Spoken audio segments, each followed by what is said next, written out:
Welcome to this week's episode of Campbell and Jones Meet the Monsters, the podcast where we chart the cinematic legacy of the classic monsters. I'm John Campbell. With me, as always, Brendan Jones. Oh, John Campbell. You know, we've been doing this podcast now for 16 long years. And Seems the thing about with, right, yeah. Yeah. The thing is, there are times, I love these movies, generally speaking, but there are times when I go, I can't go on. You know what? I can't do another one. Yeah, I have those days too. Some just bleed all hope and joy out of my life, and I realized that was a hug from a child I'll never get. I gotta say, we're 2 movies into the 1980s, and Humanoids from the Deep and The Awakening have really tested my resolve. But then every now and then a little ray of moonlight peeks out, and I find the will and the joy again. Yes. And can I say that this week? But I knew this would be the case. Same with here. this. Yeah. It's not like I was surprised. Yeah.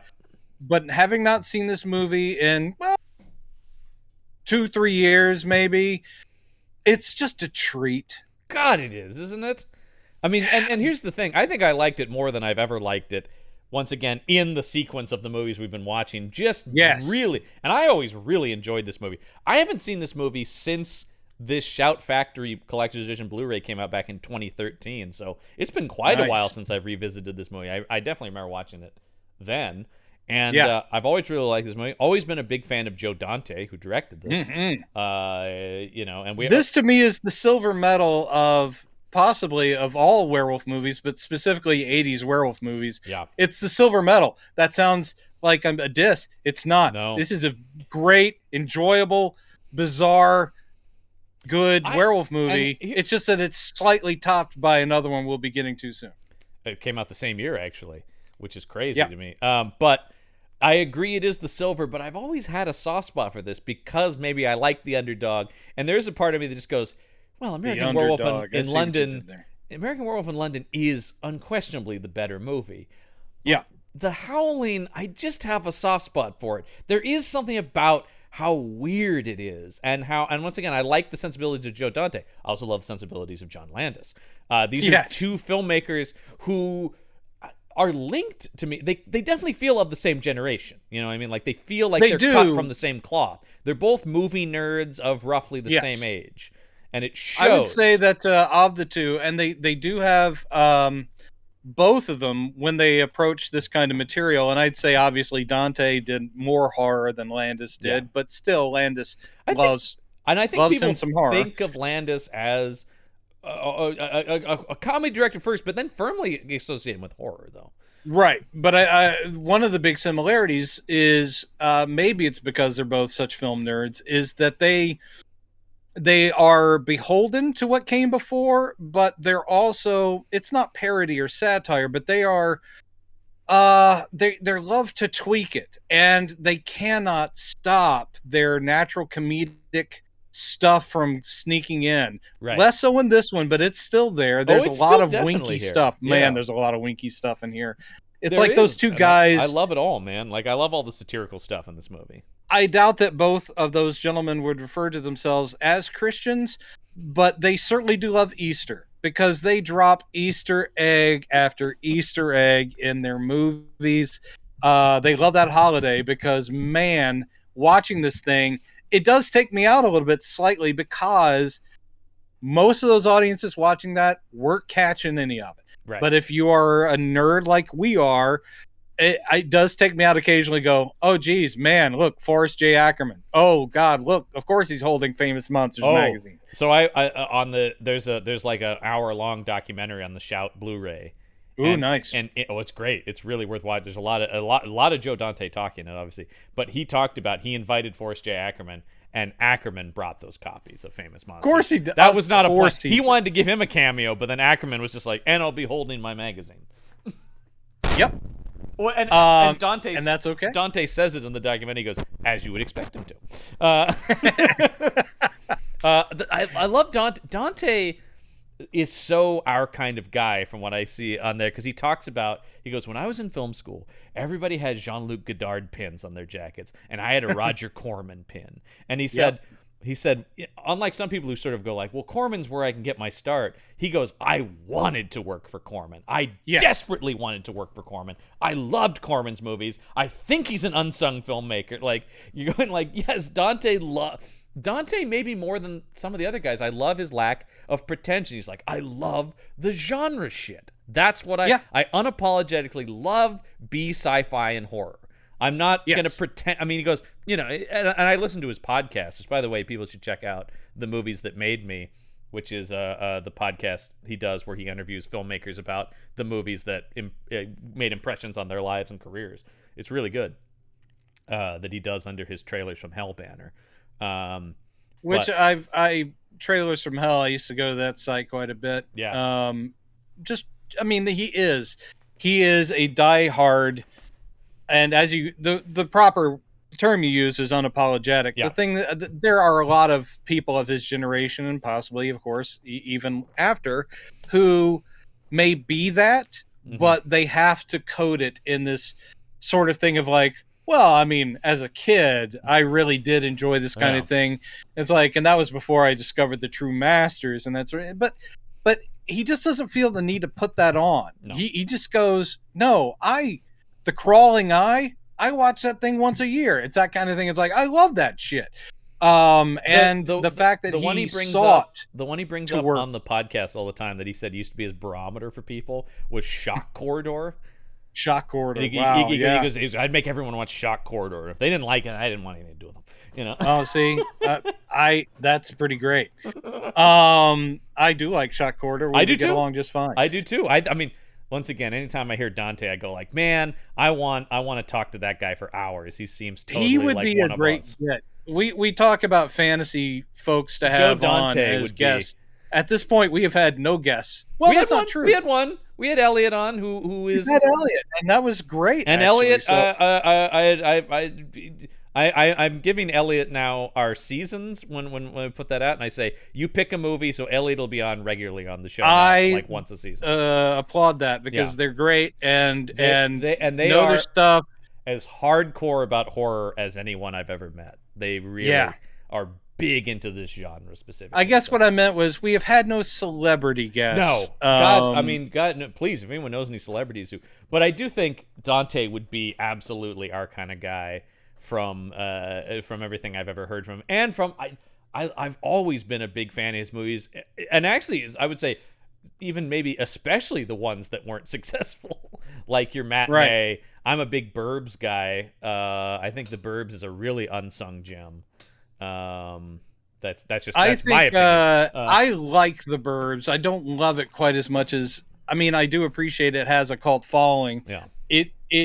It has moments of brilliance, he said with a frog in his throat.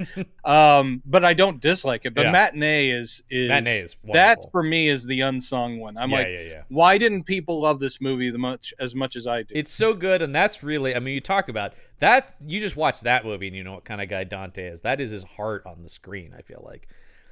Oh, goodness gracious me. So anyway, a lot of that comes in, and I sing the praises of this because I don't think we get another Joe Dante movie on this podcast, and he sure as hell is not involved in the shit that this franchise becomes.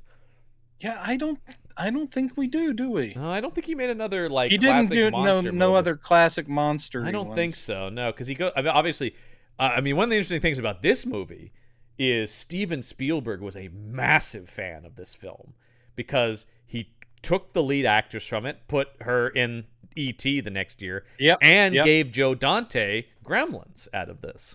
Yeah. He really was a huge fan of this movie, as he should be, and was like, I just want to steal everybody from the Howling and have them work on my stuff.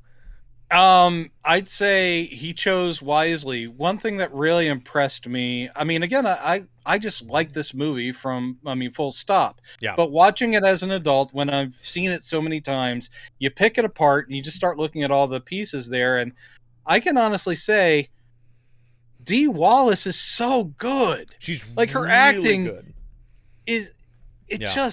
She's above this material, but not in a snotty way. It's just she elevates the scenes.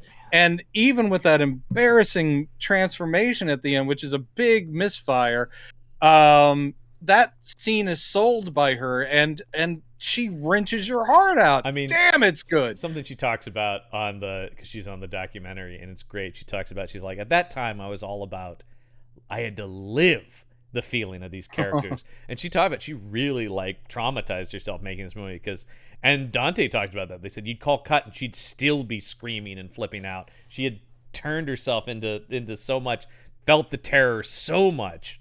And she talks about, I like, wouldn't wish that do on anyone, but however you get those results, because she does ground this thing. She's so good, and I that's sort of a new appreciation, because generally I just fold everything into that's the movie, but I was just looking at going, wow, and of course she's great in E.T. Oh, yeah, and it's a completely different kind of part. I'm like, Dee Wallace, why aren't you still knocking it out of the park? You're great. I gotta say, I mean, we were talking about Joe Dante too. I just looked at his IMDb because I go, I haven't seen a Joe Dante movie in a long time, and that's because he doesn't make movies. He, unfortunately, I mean, and it's work. I don't want to besmirch anyone who does this, but he directs a lot of network TV now. He directs on DC's Legends of Tomorrow. He directs the new MacGyver show. He did 10 episodes of the Hawaii Five-0 remake, and you're just going like, man. Well, I'd say there's absolutely no shame in working in TV, simply because TV is having such a big swing. It is. I will say those projects yeah, don't seem to be as, I mean, he's such a great director. I would hope he would get slightly better things to work. Well, it seems like he should be running like a Netflix show or something like that. More than he's just sort of a director for hire on mostly network procedural stuff. Did he do an episode or two of Masters of Horror when they did that anthology? Yes, I believe he did. Let me see. Yes, he did 2 episodes of Masters of Horror. There you go. I mean, that was a failed experiment, but I certainly did like some of it. Yeah, that was Mick Garris's passion project, and I always have a soft spot for Mick Garris too, because he really was the fanboy who also did direct stuff. But what I loved is I watched the vintage featurette that was on the Howling Blu-ray as well, which is like a little 8-minute, EPK thing from back in the 80s, right? And it was produced and directed by Mick Garris. The making of the Howling from 1981 was made by Mick Garris, who I did know worked in the promotions department of a couple of different studios, because I think he was on the set. I think he loves to talk about the fact he was on the set of The Thing and did a lot of the like behind the scenes photography of that. So, that would have been awesome. Oh God, yeah. And followed Rob Bottin over there, who we got to talk about. We talked Rob about Bottin. We'll be talking about today. We talked about him a little bit on Humanoids of the Humanoids from the Deep. Yeah, he had a busy year. He had a very busy year. That he did, and then he goes from this to The Thing the next year. So, good Lord, I mean, my God, God, on a roll. And also, an interesting thing about this movie though was Stan Winston was originally supposed to do the effects on this movie, but ended up getting pulled away to another project called An American Werewolf in London. I thought that was Rick Baker that was supposed to be doing this then got pulled over. Am I miscorrecting my? I thought it's. I think so. I think Rick Baker was supposed to be doing The Howling. Then he got American Werewolf. I think I've confused these men before. It's all right. Rob Bottin was Rick Baker's assistant. I meant Rob. So when Rick Baker was pulled away, suddenly they were like, Rob, you've got the whole thing. You got to make the werewolves. And, generally speaking, he did an amazing job. He did, and Baker does an amazing job over there. And it's so interesting to me that these movies are like parallel thinking, right? Because I don't think they had any connection to each other or were trying to race each other for. It's not one of those like Armageddon, Deep Impact, or Ants Bug Life thing. Well, I mean, also you're talking in those circumstances. Very often, that's a major studio release followed by maybe a B-string studio release or that kind of thing, where they're all going for the same pie. Neither studio involved with. I mean, American Werewolf. There was no reason they thought that was going to be huge, or certainly The Howling. They were just sitting there going, So it just, I think by chance, thanks to horror being on the ascent, thanks to a lot of Stephen King stuff, of the early 80s, I just think it was coincidence that they went, oh, this is the time of the werewolf movie. And speaking of Stephen King, I have strong suspicions about how The Howling came around. But we should...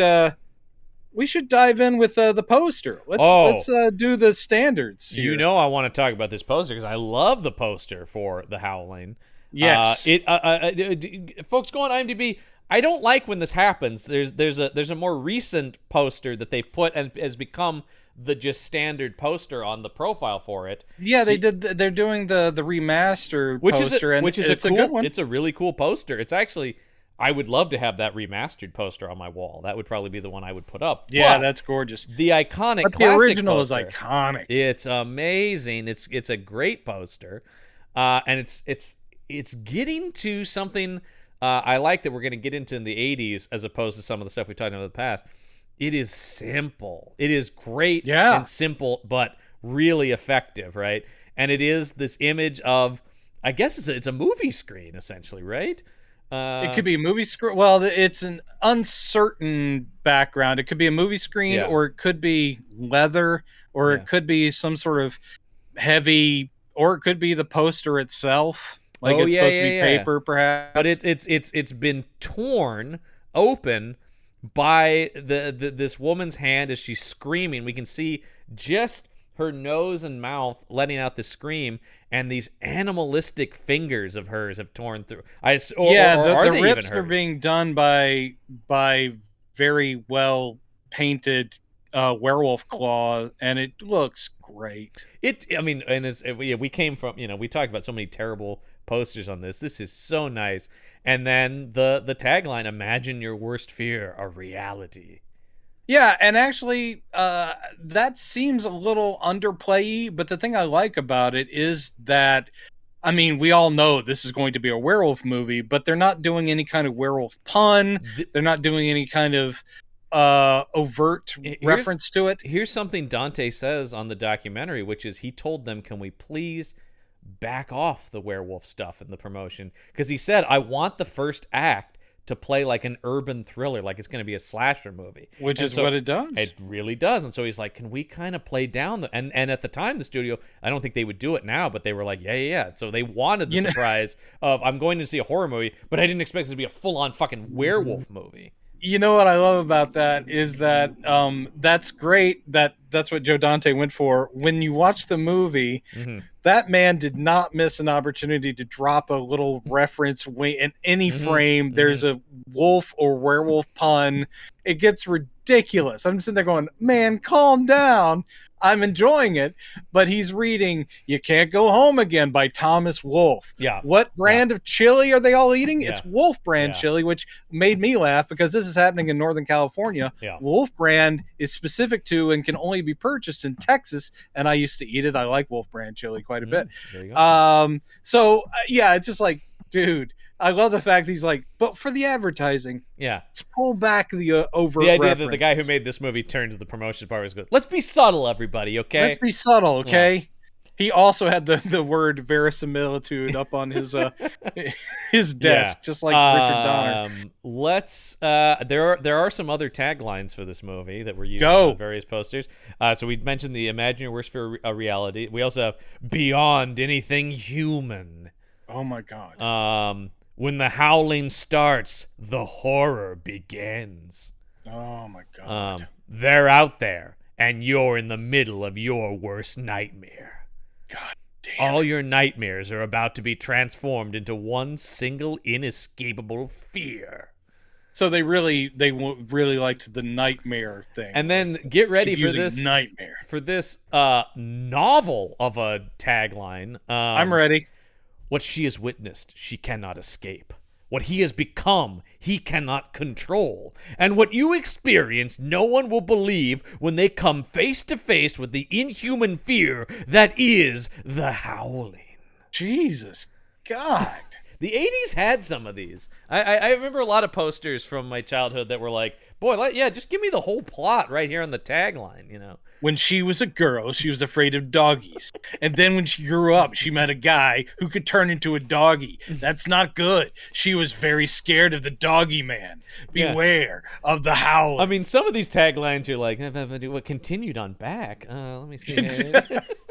Boy, it keeps going, man. People rapping on the movie theater door. I didn't buy a ticket. I would just like to continue reading the poster. Yeah. Can you open up the frame so I could read I just want to see the back of this poster because it seems like it says more on back. I don't know. Yeah, it really just sort of left me hanging. Yeah. I need to know how this ends. So yeah, the Howling. We should also mention another thing that, I mean, Joe Dante, great director.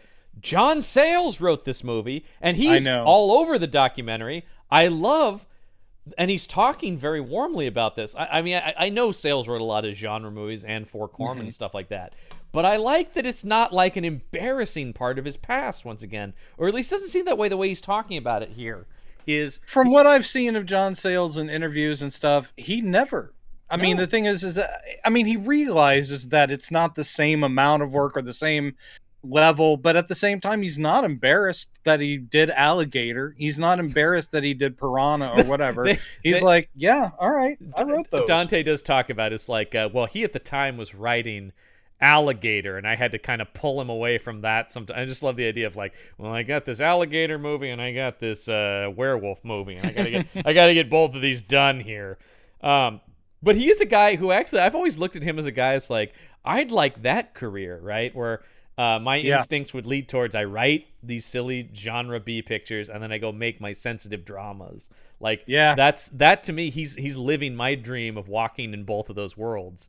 Because as much as I enjoy these genre things, any aspiration I've ever had as a filmmaker, I'm like, well, that shit seems too hard, man. Special effects stuff, heavy action stuff, that seems really difficult and time consuming. I love to write it because I can write the cars crash into each other and blow up, and it's like somebody else will figure out how to make that happen. So I love this idea of being a John Sayles in that way. And really, Dante credits him for, this is based on a novel, but they essentially threw out everything from the novel. And Sayles came up with a brand new plot. Yeah, and I'm sure you read the same IMDb trivia stuff where and I remember this too from the time Joe Dante, anytime they brought up the Howling and its origins, he would talk about the excellent script he got from John Sayles and that earlier drafts were closer to the novel. And then he would always say, we were working with not a very good novel. And then at some point at a film festival or something where he got the same question from the audience, is like, apparently you didn't like the novel that the Howling's based on. He's like, no, it was a terrible book. And then the guy goes, yeah, well, I wrote it.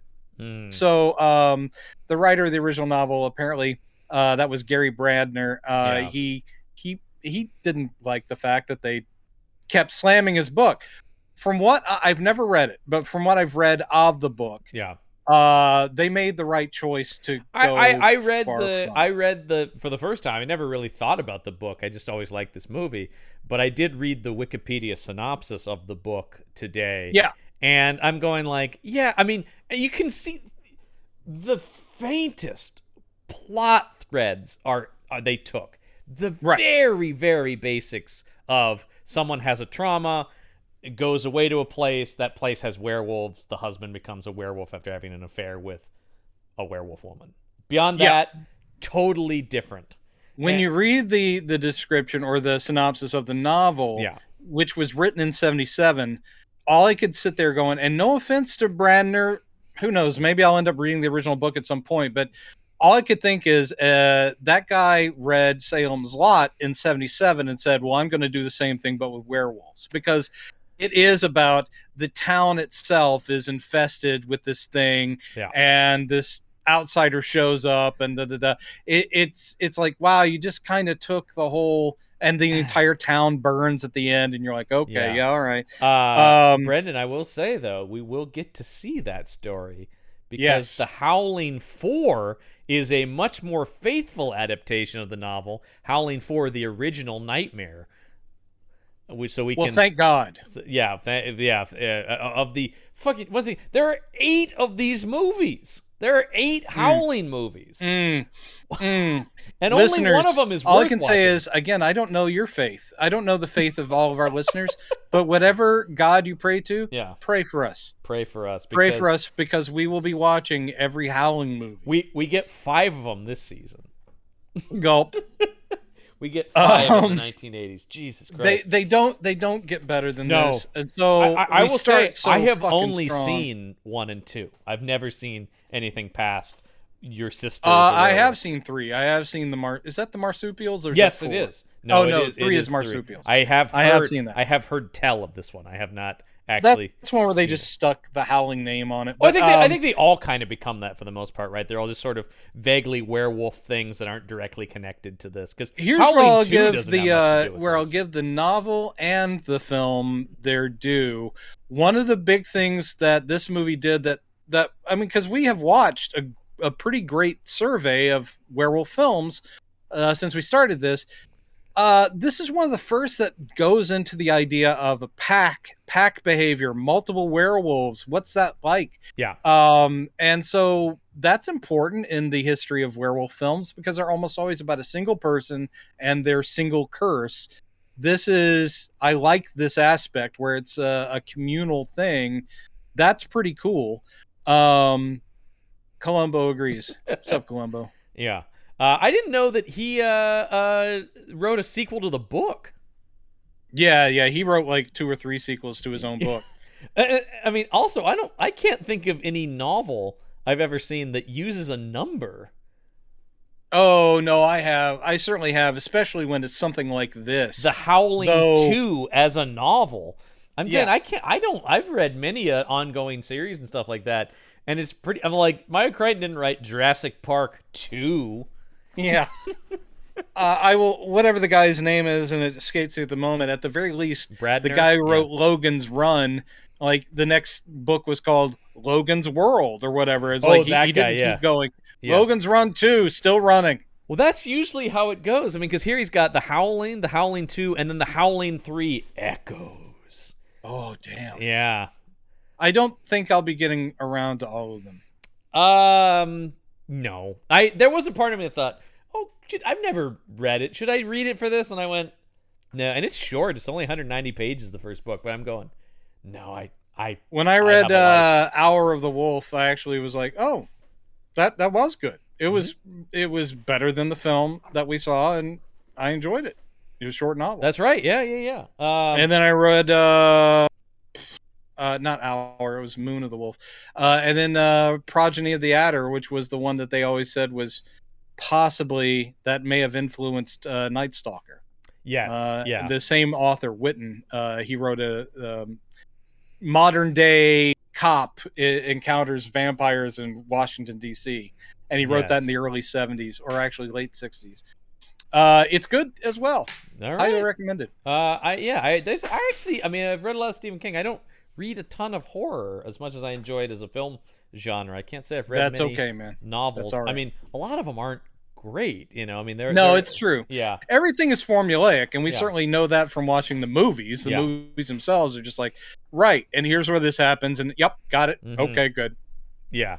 So let's talk about the movie here. The opening font of the movie uses the same thing as the poster, with it tearing through the screen, and I really like the way it tears through and makes the W of Howling. Yeah. And it's blood red font. Right off the bat, this scene, that title tells me I'm in for a good time if I hadn't already seen this movie several times before. But it is just like, this is the kind of werewolfery I am on board for. Werewolfism? Werewolfery? Werewolfery. Worst case of werewolfery I've ever seen. Because, I mean, it tells you right off the bat, like the poster does, oh, they know, Joe Dante knows what he's making here. This is not pretension to be what there is. An archive entry with Patrick McNee in the documentary where he goes, well, I saw the picture, and I gotta say, it's so good, I don't even know if I'd call it a horror movie. And it's that thing, once again, where McNee's going like, because horror movies are garbage. And he goes, I always turned them down. I always said I wouldn't make a horror picture. But this script had more going on, you know? And you're like, agreed. Sure, but it is a horror movie. It is still a horror movie, yeah. Absolutely. Hey, it's still a werewolf movie. Whoa, Steve, look out. Okay, you know, like it just happens to be a cut above. It is a cut above, but it also is fun. It doesn't have pretension baked into it, is what I like about it. No, but one of the things I really like about it is it does bring up interesting themes. It fleshes out, and this is just sales being so good. It fleshes out, or at least gives an inner world to even supporting characters.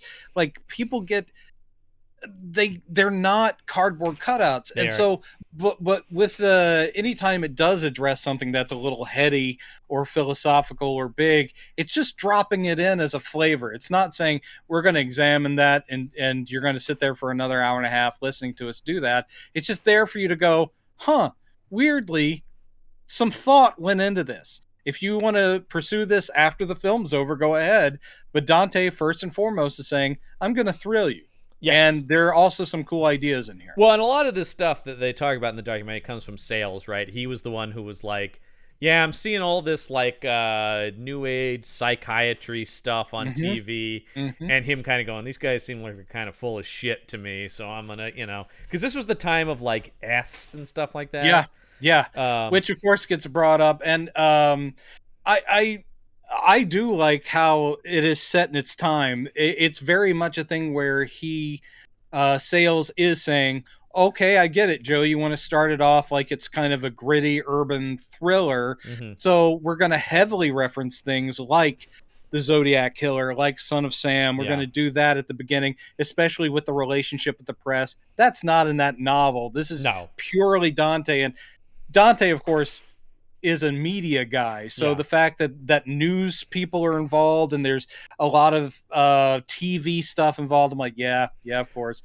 But yeah, when you're bringing in all that stuff, that's totally late 70s, and then of course the commentary on, well, if they're an encounter group, which is really hiding a werewolf pack, we are of course going to mock things like Scientology and Est, primal screen therapy. All of that was very de rigueur in the late 70s. That's what Sales says in the documentary. He goes, it seemed like all of these guys just kept coming back to, it's all about repression. You've repressed trauma. You have hidden pain. You have this. And he's like, well, that's where Sales said, but then it's like, when I make that jump, what if the way to get that out is you become a werewolf? That's the whole thing, That is a great hook to hang it on. And it also fits the whole thing of it's a great analogy of this group is a cult. Cults, of course, were still very big, and we're still coming off of Manson family, but it's a cult. But also at the same time,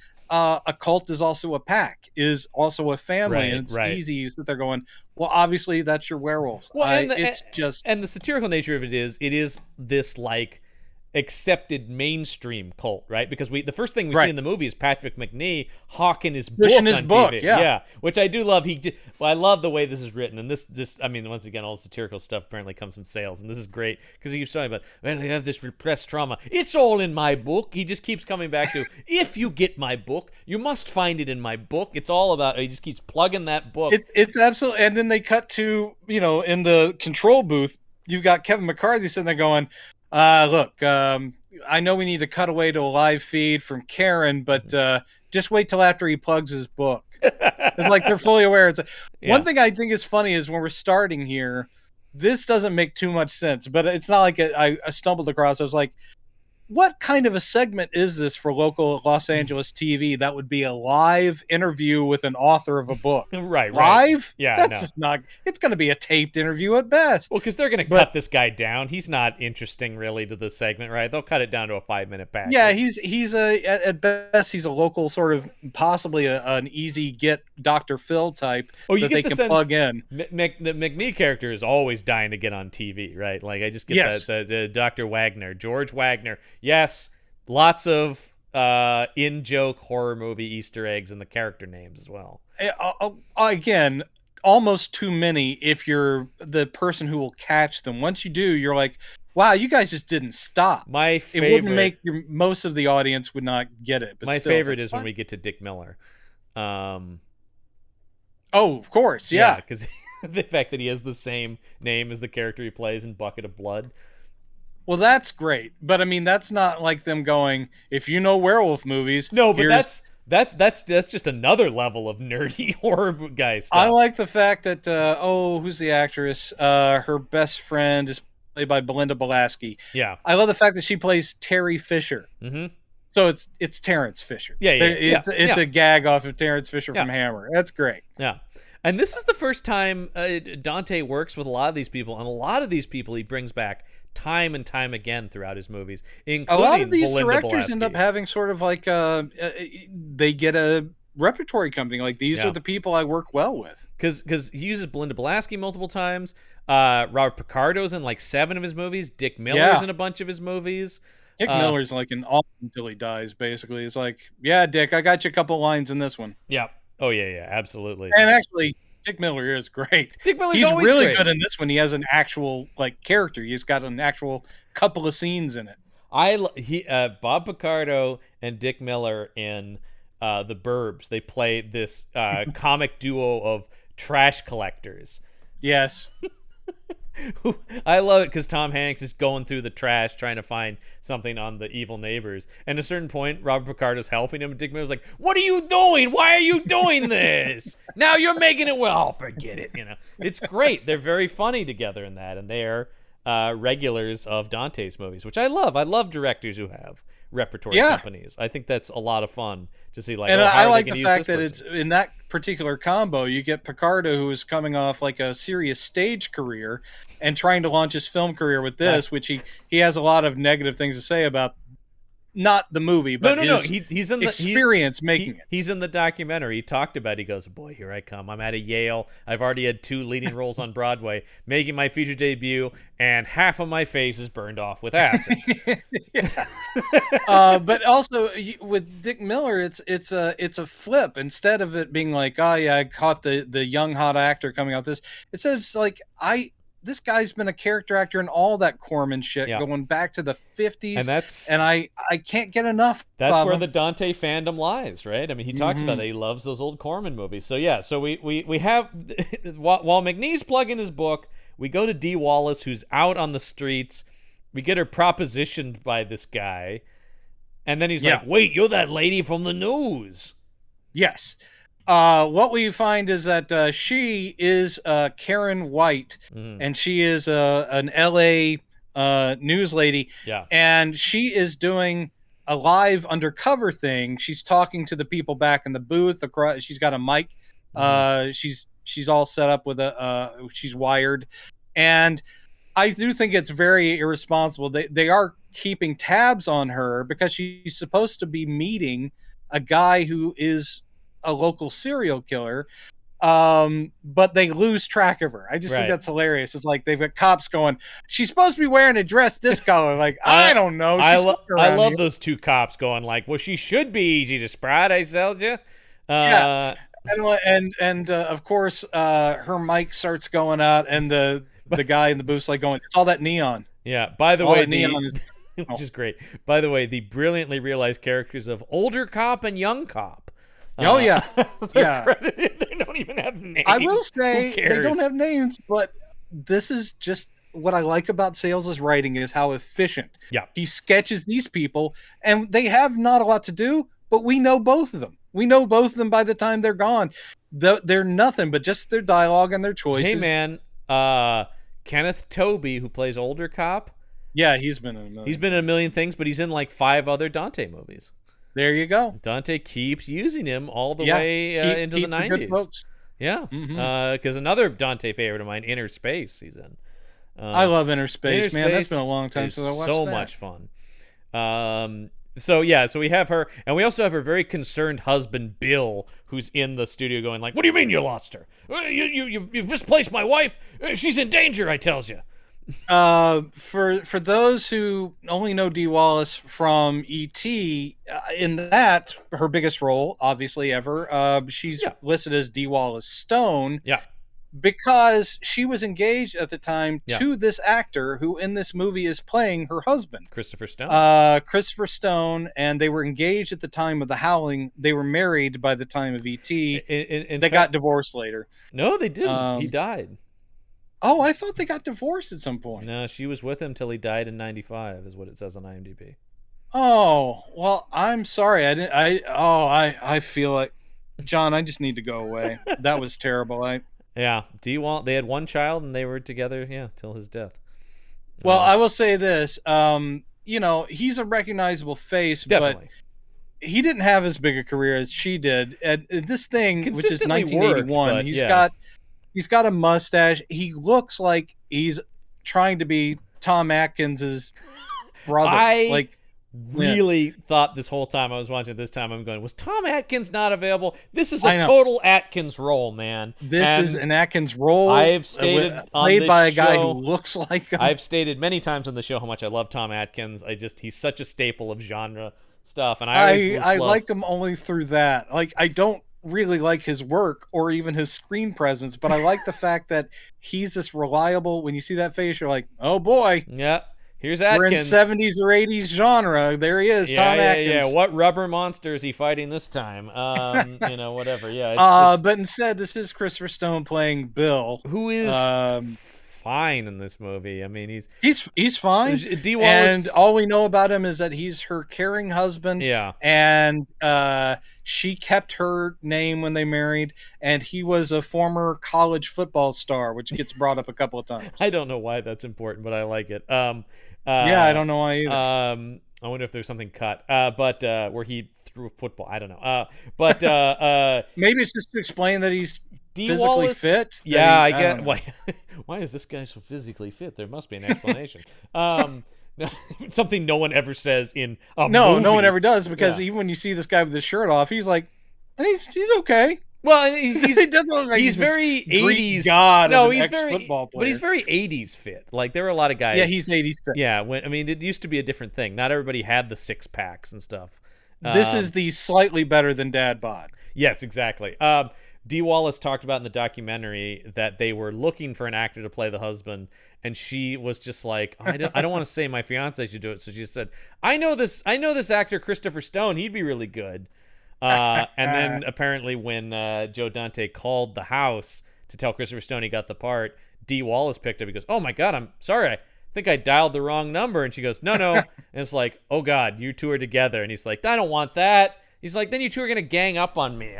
But apparently they were fine. Yeah, that was his big concern, though, is it's like, if she doesn't want to do something, now her husband or whatever is here and he's going to tell me she shouldn't do it or whatever, Since I didn't get to see these documentaries, how did she take the whole like nude love scene with the sexy lady? How was that for her? Like, fiance, I gave him the part, and there he is. She doesn't talk about that. Okay, that scene doesn't come up with in relation to her. Dante, I mean, other people talk about it. Of course they do, especially Elizabeth Brooks herself. I've been hearing her talk about that. She since this movie did not participate in this documentary because she, I think, is a little burned by that. Yeah.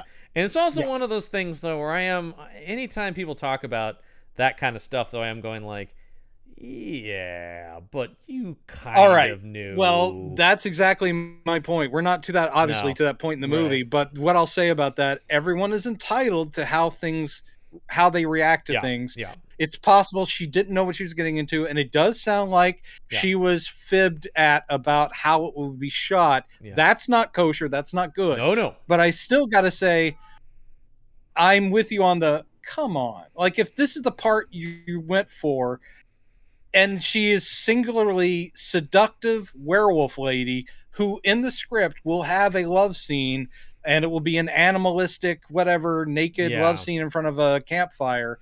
If that's going to make you uncomfortable, then don't take the gig.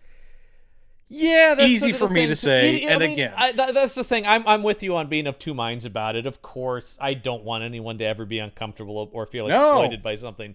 But it is sort of a thing where it's like, I don't know. Anytime you're actually taking your clothes off and someone's filming, I don't know. Like, at that point, then, like, why are you fully naked then? You should have something covering you.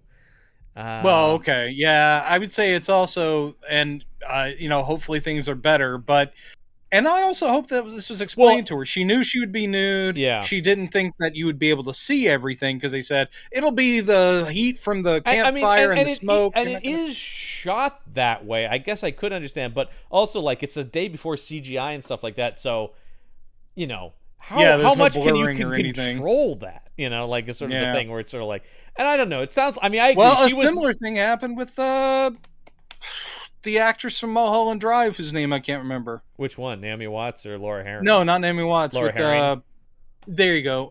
Because she knew she would be nude for the love scene with her and Naomi Watts. but she didn't know, because it was in a very dark room, she didn't know that her pubic region would be so visible. And then when she saw it, she complained to David Lynch. She's like, "Oh, I'm sorry. I thought you knew." And they blurred it. Yeah. Like after the theatrical release, by the time it came out on DVD or something, it's obscured. Yeah, well, that's digitally. Good. That's good. And Lynch, I respect Lynch for doing that. Like, that's, you know, because Lynch seems like a guy who would be like, "Oh, I'm terribly sorry about that." And I'm sorry to have diverted us into naked lady talk before we even get into the I'll tell you, here's an story interesting thing in the documentary, that archive interview with Patrick Nee. He goes, "Well, there is a great deal of nudity in the picture," and I'm going like, there isn't actually. It's just the one. There scene. isn't. There's the movie that's on screen in the porno theater. Yes, there is which that. We're about to get to. Yeah, and then Elizabeth Brooks' nude scene, which and that's they had. Dante talks about that. They had to shoot that for the movie. It was made for the movie. Yeah, they actually made it for the movie because they talked about we couldn't use any real hardcore pornography. So he's like, we had to film it. And he goes, I did not like doing that. He goes, that was really because it is supposed to be disgustingly violent and, you know, a rape scene. And it was you don't really... see any sexual acts, but it is a roughie, as they would have called it, where it's a lady tied to posts of a bed and some creeps in masks. They shot two versions of it. One where she was on the hood of a car getting raped.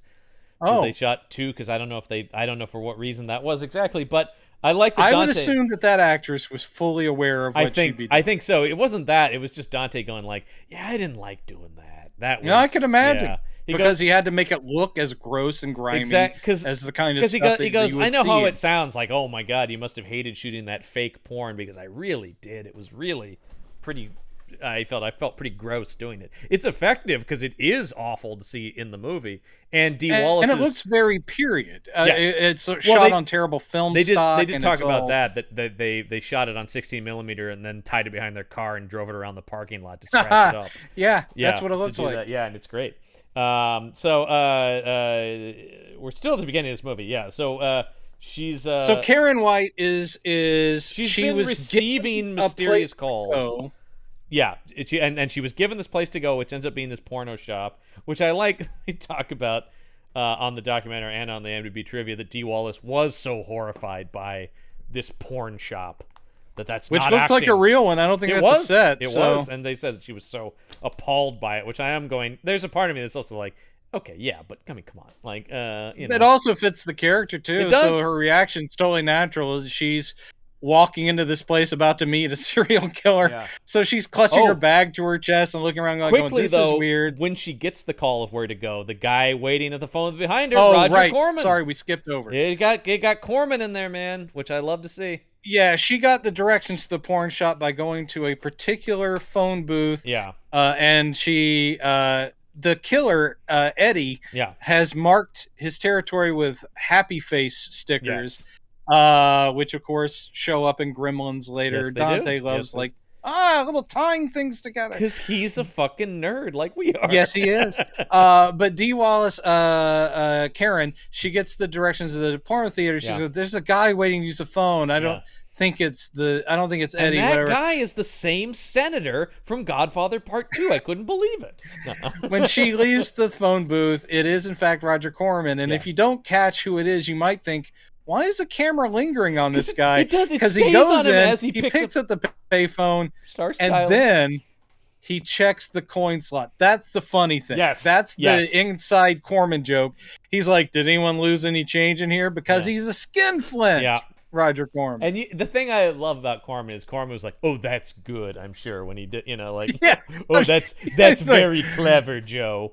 That's perfect. Yeah. I have about 15 minutes. I can work this in." And also, there's a part of him that probably thought, "Well, there might really be change in here. Let's see."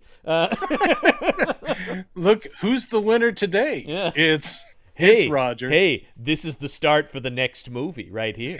I'm going to put this toward Inseminoid. This will be a Oh, thank third. God. These 35 cents will be a third of the budget on my next picture. Well, here this goes towards craft services. I hope everyone enjoys Pop-Tarts. Could not afford the frosted ones though. Sorry about that, everybody. Just sorry we about gotta that. cut and we don't have an somewhere. actual toaster, so you'll be eating them cold. Yeah, look, folks. All right, we gotta save money somewhere. These are easy Roger Corman jokes to make. They always and everyone has made these jokes Yes. since the man started making movies. And he made these jokes. Like he knew what he was. That's what I always liked about him. He had no delusions about what he was making. Which is great. And made him a fun character. All right, so she goes in here, she sits and puts money in this porno booth. Yeah. And behind her is this serial killer, Eddie, played by one of my favorites, Robert Picardo from Star Trek Voyager, but also from my childhood as the gym teacher from the Wonder Years. That's true as well. Coach and he's Cutler. great. I mean, Robert Picardo, I never saw him in anything where he wasn't good.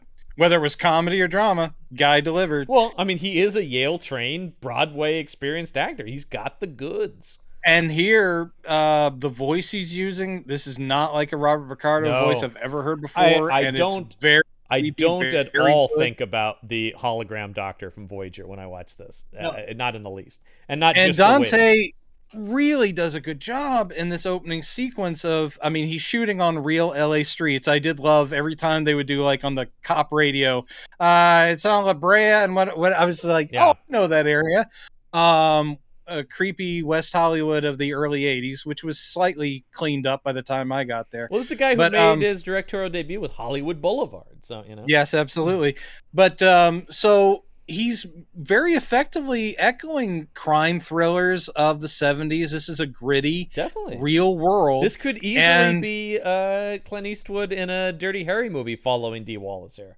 Right. And she's sitting there with the killer behind her, and all we can see of the killer is his silhouette. Mm-hmm. He's got shaggy hair, he's long-haired, and he's saying creepy things to her like, I knew when I saw you on TV that we had a bond, and you're not like all the other women, and I can bring something out in you, and da-da-da. Yeah. And just keep watching the movie. Keep. This is my favorite part.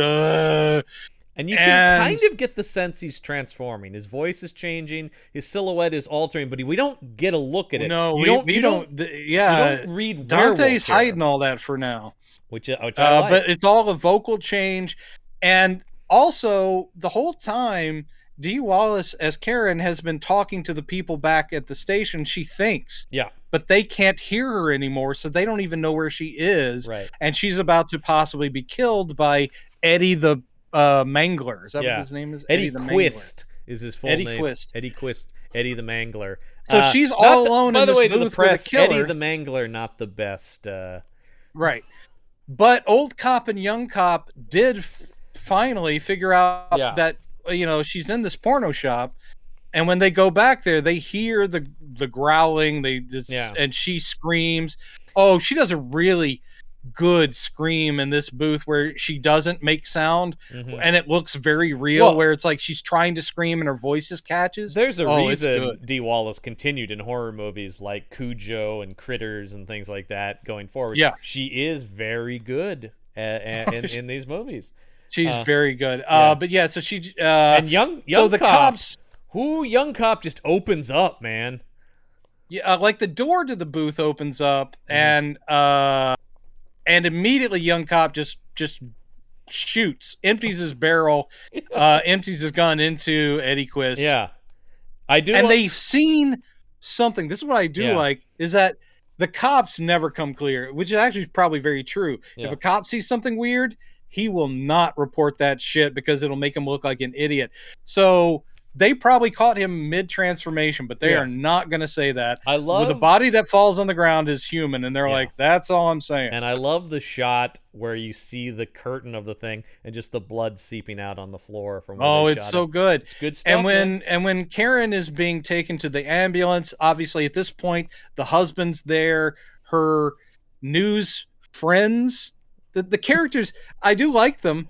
But I'm sitting there going, Oh, the two are reporters. you guys her director? The two reporters, you mean, who kind of become? Well, but they're not. They are. I mean, they seem to be more producing types because they're in the booth.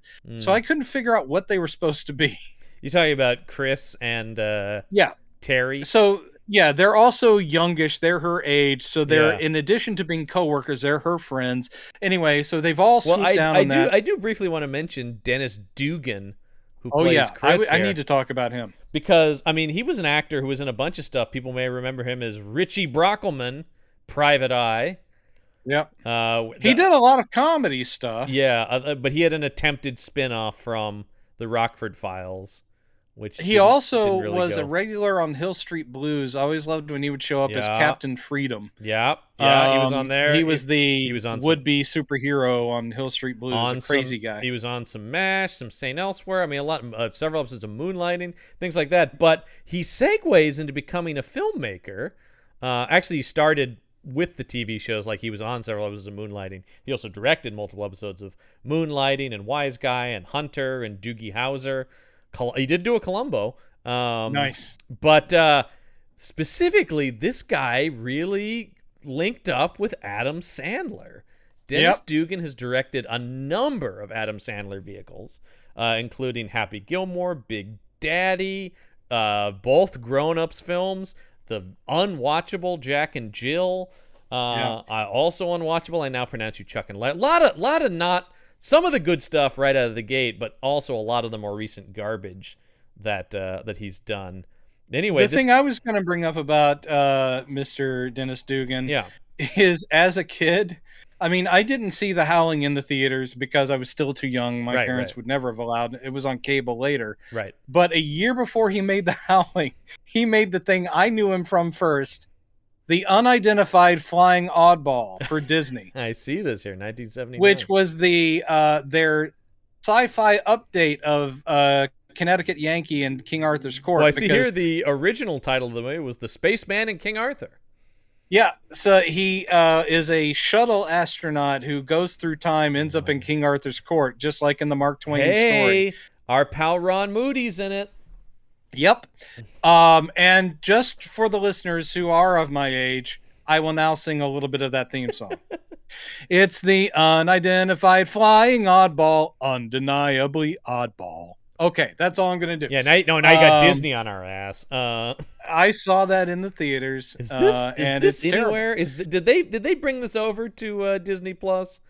Oh, I hope so. Because there's some random Disney stuff on there, and I like finding some of the stuff I don't know, like this. You've Got Me. It's rare to ever get me. I know movies pretty well. I've never heard of this movie. Oh. But hey, I can go watch it right now. It is on Disney Plus. 1979's Unidentified Flying Oddball. I will watch that and see how far I can get into it before I turn it off. I am guessing 10 to 12 minutes. Which is about as long as it takes him to get to King Arthur's Court. Yeah, I think I see where this is going. I grew up in the 90s when it was A Kid in King Arthur's Court was the movie. That was another classic. Mark Twain just kept giving. Yep. Hope he was getting royalty payments for this. Let's just say that. But Dennis Dugan is just her friend Chris, who works at the news station. It's so weird that this guy kind of ends up being the hero of the movie. That is a strange turn, and that's true of the book. Apparently, Chris becomes the hero. Of the book. I saw that it's her friend who shows up and starts killing werewolves. And Chris he retains his name. He's not one that they do any kind of link to a horror director or a werewolf actor. They were like, that's fine. That's fine. Yeah, and Belinda Balaski plays Terry, who is, I think, romantically involved with Chris, but also Karen's good buddy. Yep. Also works at the station, and they all work under Kevin McCarthy, who's crusty old Kevin McCarthy. I mean, Terry should be the hero here who shows up as her friend and should save the day. Instead, it's her best friend's boyfriend that saves her. Yeah, it's weird. It's weird. It is. I mean, if you're going to do the twist of the husband becomes a bad guy, which is great, that's a fine twist. But yeah, it makes you really sad. For one thing, I like Belinda Blasky in this, and it's very sad. You go, oh God damn it! She puts all the mystery together and then dies. Yeah, like, so that some dude basically can show up and start shooting people. Yeah. I got silver bullets. I haven't been in the movie for about 24 minutes, but I've got silver bullets. Remember me? Now I'm going to shoot all the werewolves. You're like, I don't know if you're the guy I want shooting all the werewolves, though. I like werewolves getting shot, but I don't know about this. Okay, so post them killing Eddie Quist in the porn theater, the cops, obviously the husband's like, we need to take care of her, whatever. Yeah. And the cops are like, we just have a couple of questions. They go, what'd you see in there? What happened? And she goes, I don't remember. Yeah, I don't remember anything. Which is perfect for that guy talking about repressed trauma at the beginning of the movie. All right. Yeah. So she basically has PTSD, and we see her kind of recouping at home. Husband's concerned. We get the first of several scenes of her having a nightmare. She has lots of nightmare scenes. Lots of nightmares throughout this. Meanwhile, Terry and Chris, they're like, we should go check out Eddie the Mangler's apartment. This is why I couldn't figure out what their jobs are. Because if you work in TV news, you're not going to... This isn't even a crime scene yet. It's like the cops don't know this is the guy's place. They're finding it out. So they're TV news something or others. And Chris has a camera with him like he's working a reporter beat. You're like, what is this? Well, J.J. Jameson sent him down there from the Bugle. And yes. But anyway, they find Eddie the Mangler's apartment. Yeah. And it's pretty classic serial killer, newspaper articles smeared on the wall. And it stinks because he didn't clean up. And there are animal bones in there. The set was dressed by the guy who did Texas Chainsaw Massacre. They do talk about that. He absolutely just brought some of the props over. That's what Dante said. He's like, well, he really had a field day on this movie, is what Dante. I think from the sound of it, Dante goes like, he may have taken things farther than I may have wanted, but it works. Like the serial killer stuff it's just a lot of newspaper clippings all over the walls of rapes and murders and terrible things. His own, obviously, that he's done. Also horror comics, which were, I could tell which ones they were too. That's sad. Is that those were Skywald, because Skywald was a company that had already folded by this point and had done just Warren magazine type stuff. Like they were the knockoff that weren't even creepy or eerie. So you had some chopped up blood drippy covers of horror comics. And also Eddie is apparently an artist, because lots of sketches of werewolfy faces. And a sketch of Karen. Yep, and a sketch of Marcia, who we haven't met yet. As you were saying this about him finding the old horror comics, I'm surprised as I look through here that Dante never directed a Tales from the Crypt. That is a weird thing. Seems like I know he did Amazing Stories, but he didn't do Tales from the Crypt. Well, because he was a Spielberg guy, obviously. So he did 2 Amazing Stories, and he did an episode of the 1985 Twilight Zone. He also right after this Howling, he directs 2 episodes of Police Squad, which is awesome. Yes, that's very 2 fun. of the 6. What are there only 6 or 8 episodes of that something show? like that. God damn, we got robbed. I mean, it paid off with the trilogy of movies, though. I think. And O.J. Simpson's career really took off. Oh man, when I rewatched those recently, it was like I'm laughing. O.J. comes on and I'm silent. Then he leaves and I'm laughing again. Yeah. Oh. Then it's like, now it's back to Leslie Nielsen. All right, this is good stuff. Oh, George Kennedy's funny. O.J. And those are childhood favorites of mine. I grew up obsessed with those and the Airplane and all that stuff. So anyway, they're looking at that. Meanwhile, Bill's trying to get it on with Karen, but she keeps having flashes back to that. It's like, no, and pushes him away. That makes sense. Yeah. No, and she apologizes. She's like, I'm sorry. The movie actually plays the psychology. I think, once again, having Sayles as a writer and a good director like Dante, it's a movie that does not trivialize. Thank God, unlike the book, she isn't actually raped. Because that would be a real, a couple years before this, unquestionably, we would have had a graphic rape scene in the late 70s. And this is Wes Craven, who I love, but certainly made exploitation movies. So anyway, they let's see. So from this, she's gonna go back to work the next day, and they're all plotting her at work, going, yeah, she's gonna get back to it and get back on the news. But of course, as soon as they go live, She says good evening and freezes up. And I love Kevin McCarthy as the producer just being like, oh, God damn it. The thing that's great about Kevin McCarthy's character, like I said, everyone gets fleshed out. He's kind of a trope, but he just plays it so well. He has no sympathy. Mm-hmm. He's such an asshole boss. He's a great asshole boss. He's like going, God damn it. Yeah. And then he has the great line about, man, if we can't use her, get what's her backup called? Is like Suziaki or whatever her name is. And you're like going, oh, he's like, get that Asian girl. And you're like, that's horrible 1980s kind of talk, but it does fit. It fits this character. He does say that. That Chinese girl or whatever. You get her. Yeah. Get her. Yeah. Love Kevin McCarthy, of course. Also becomes a regular of Dante movies. He's in several of those as well. Including Looney Tunes Back in Action, if anyone remembers that from 2003, which, yes, Joe Dante did direct that movie.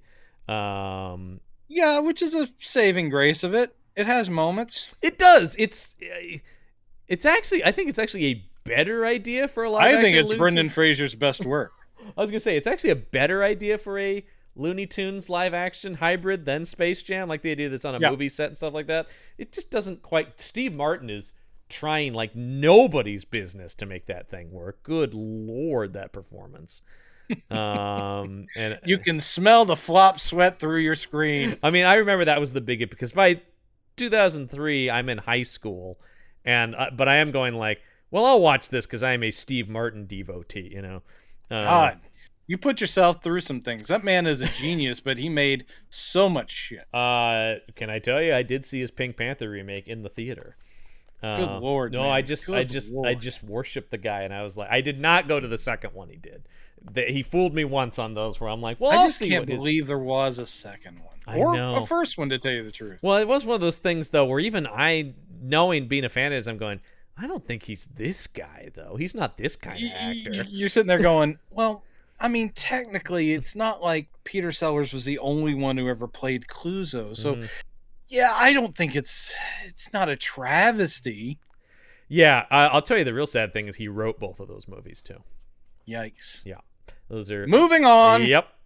We'll never get to Steve Martin on this show. I don't remember him being in a monster movie, so we got to talk about him here. So anyway, after she freezes up, she goes to talk to Patrick Macnee, as I would too. After going through trauma, I would always go and talk to John Steed. I would talk to Patrick Macnee whether or not I was in trauma. I would just want to spend a lovely afternoon probably sipping tea. Have we had Macnee on this show before? I don't think we have. We have not. Because he actually makes a point in that of going, I've never taken a horror picture before this one.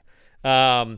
But I love Patrick Macnee, of course. I love this man. I mean, and he does a really good job in this. He's great. That's not surprising, but I love him in this. And another childhood favorite of mine, I know that we don't see eye to eye on, but I do have a full Lobby 1 sheet for Roger Moore's A View to a Kill. But A View to a Kill's fun. I love A View to a Kill, man. It's one of my favorites. Once again, I think that's I saw that at the right age to have great affinity for it. But he's great in it as Tibbets, his basically like gentlemanly contact. He's like the MI6 guy who's like, yes, I can get you into the fancy horse club. And the scene where they're sweeping for bugs and they have to play a tape of just James Bond berating this guy, because he's supposed to be his manservant or whatever, is pretty funny. Yes. It's good stuff. He unfortunately gets murdered in that too soon, and Tibbets should have kept going. Well, he and Roger Moore are great together, and they are. They made I believe they made a Sherlock Holmes movie together. I think you're right. I think that was Sherlock Holmes in New York, was it not? Am I correct on this? Dude, I think you might be right. That's what I remember that being. Sherlock Holmes in New York with he played the he also did the Seawolves with Roger Moore. I see here. I do not remember that. It's been a while since I've seen that movie. But I'm pretty sure they did that, and he played the Watson to Roger Moore's. Yes, there it is. He played Dr. Watson in Sherlock Holmes in New York with.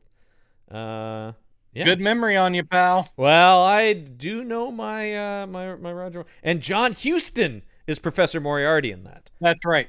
Oh God! And Charlotte Rampling is Irene Adler. All right, I need to watch this again. It's not. It's not good. It should be though, man. That you cast. can have a great cast and still. I mean, that is a great cast. I mean, but it's you hear Roger Moore as Holmes and Patrick McNee as Watson, you're like, well, that's got to be amazing, right?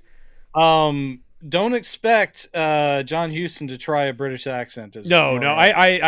I have seen it years ago, I do think, but I do remember him just being John Huston. He's just John Huston. He always was. I mean, you paid him to be John Huston, right? I believe this is what you want from me, is it not? Now, Mr. Geddes. It's like, wait, no, that's a different movie. Right. I don't get one detective's the same as another. So anyway, she goes to see him, and he's like, yes, it's exactly the thing I always talk about. You have repressed trauma. What you need to do is come up to, by the way, nothing good is ever described as the colony. Well, it's actually a very good 70s-ish name for one of those kinds of retreats. It is very est. 100% it is, yeah. Did you come up to the colony? And so they drive up to the colony. Yeah, she and her husband Bill, they're like, this will be nice. Look, you need some time to recover.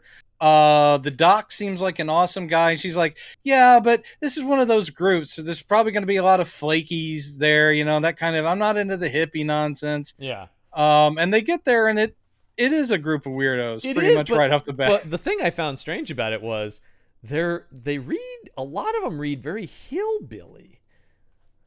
Well, there's kind of there's a good mix. I do like the fact that there is like suburbanites. Yes. But there's also local-ish types they're rural types, maybe not hillbillies. And there's also kind of new agey types. It's like this big blend of these. The second Slim Pickens comes on screen, it's hard not to feel hillbilly about it, Are you talking about the god that is Slim Pickens? I will not hear you besmirch. What in the wide world of sports is going on here? One of the best lines of film history. I love Slim Pickens, man. I mean, come on, Blazing Saddles, Doctor Strangelove. I mean, across the board, the guy was. You talk about a guy you paid to just be himself and stuff, and commits. Like nobody's business. If you're a respected actor and you get the script for 1941, you're like, oh, I need to fake a huge shit while I'm on board this submarine. Okay, I'll do it. Oh, 1941. It's a mess, but I kind of love it too. Yeah. Objectively, it doesn't work. I can't fault it, and it doesn't work, but it has moments of genius, and it's just I feel an amazing cast. Yeah, the highs make it worth the lows, I feel like, in that movie. Even just like eye and eyebrow work from Joe Flaherty. Oh, my God. Does he have any dialogue other than announcing the band? I don't think so. But he's funny. That guy. Oh my God, Flaherty's a genius. I mean, we love Flaherty on this podcast. That if you have a problem with that, you may need to turn us off. What you're talking about with the eyebrow work and stuff like that, that guy just always knew how to get a laugh, even if he had nothing going on. Just his face. He just did face stuff, and it was funny. Guy's a genius. So, yeah, they get to the colony. They're meeting all the people there. We meet the woman. Is this Donna, who this is, I think? Yeah, Donna. Yeah, and she's a good character. All these little people, they're thought out, and they're well played. Mm-hmm. I like all of them. Yeah, Margie Impert. The actress, yeah. Yeah. She did an episode of The Incredible Hulk. She's know I saw one of that. Those very recognizable faces of that period. Yeah, I was gonna say that. Wait, I can confirm I saw that because I've seen every episode of that show. Now, Behind the Wheel, which one was this? Was it perhaps a drunk driving episode? Oh, this is when he becomes a cab driver. Which, of course, he becomes a cab driver, and that cab company is being shaken down by the mob. More importantly, we're also talking about a woman who played Betty Walker in Demon and Lace on Kolchak the Night Stalker. Hey, now we're talking.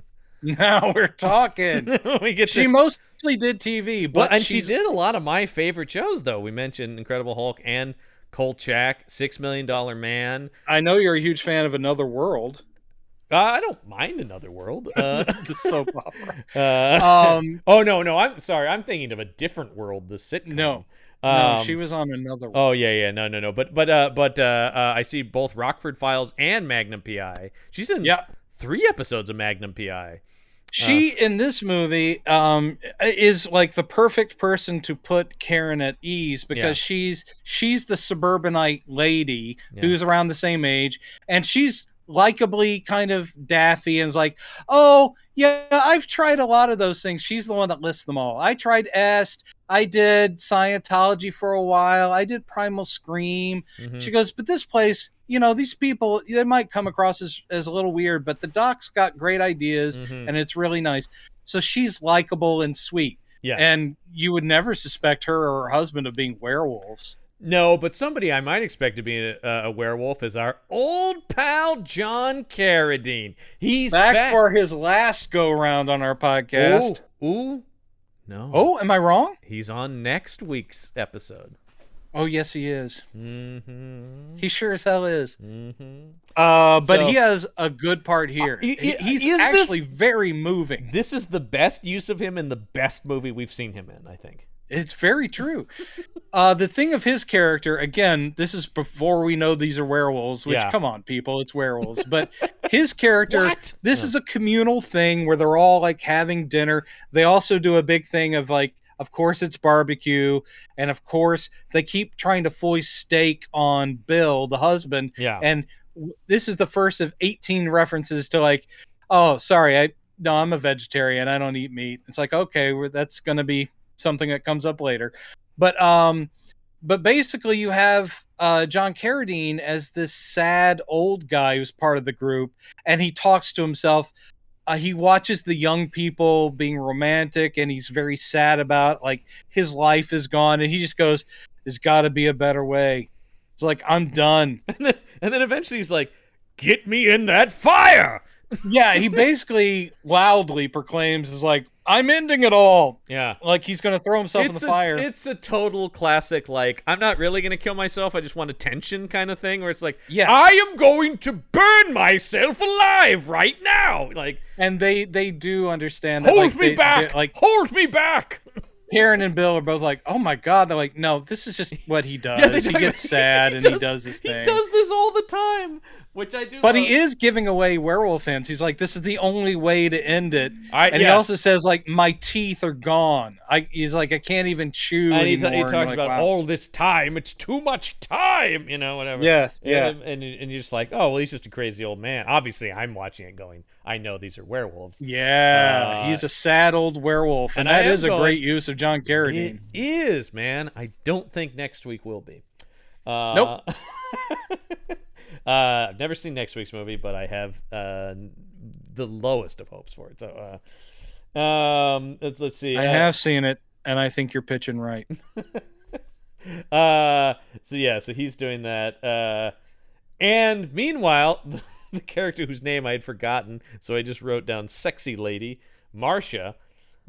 She storms in front of Patrick McNee and says, "You take your goddamn book and you keep it, pal." This is, again, John Sayles, great writing. Mm-hmm. In this party scene, he's introducing all these little threads. And one of the threads is Marcia, who is sexy. And, I mean, it's just like, hello, on the nose with all the way these people are dressed.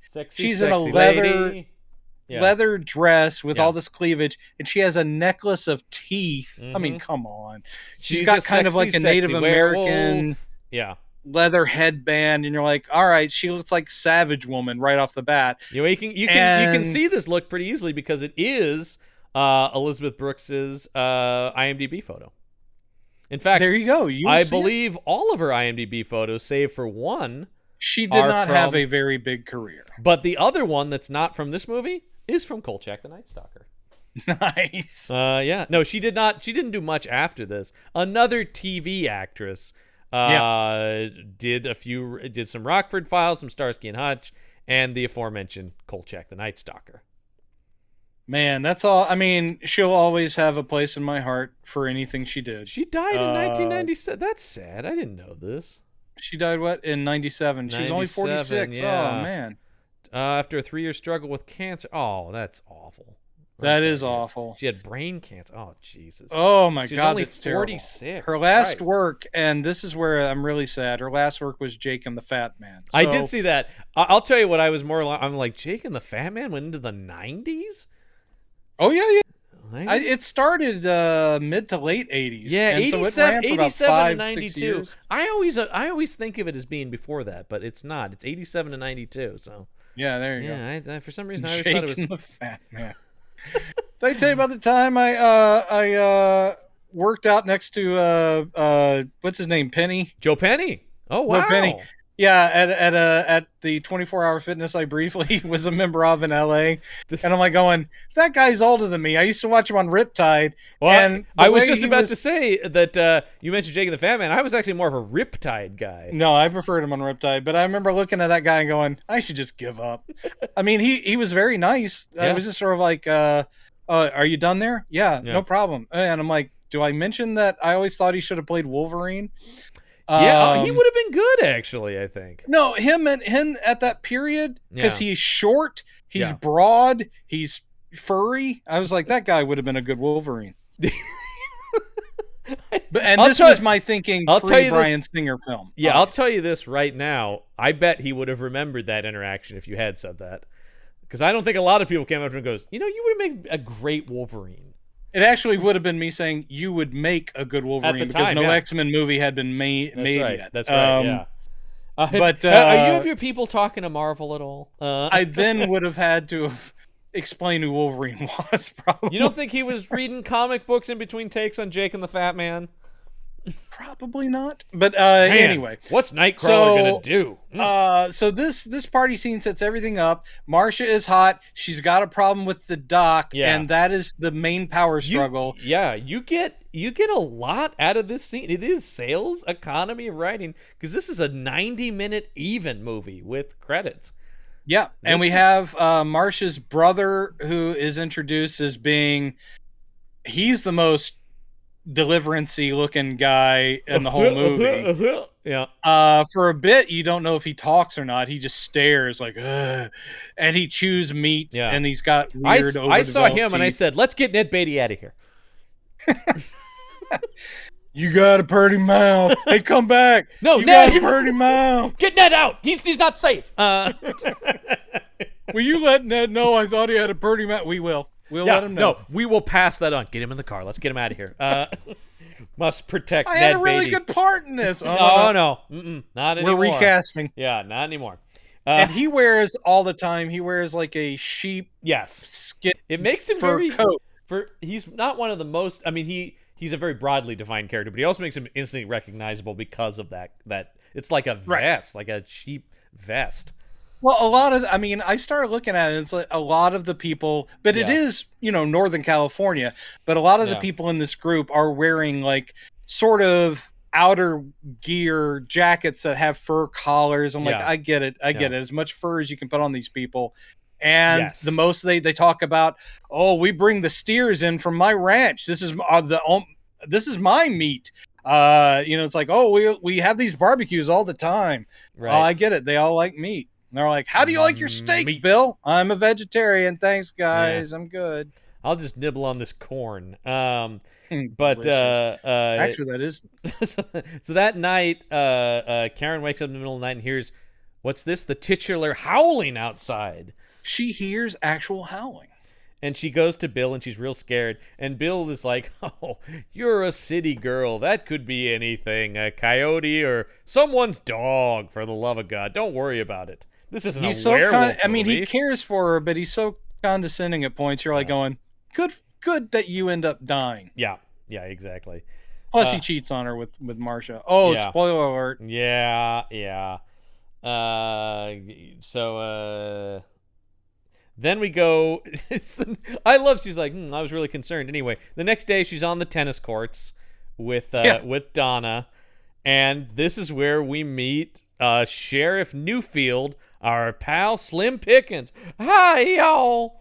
He's like, well, who's it? Oh, you're that TV gal. Yeah, I've seen you. You're famous. You're on TV. And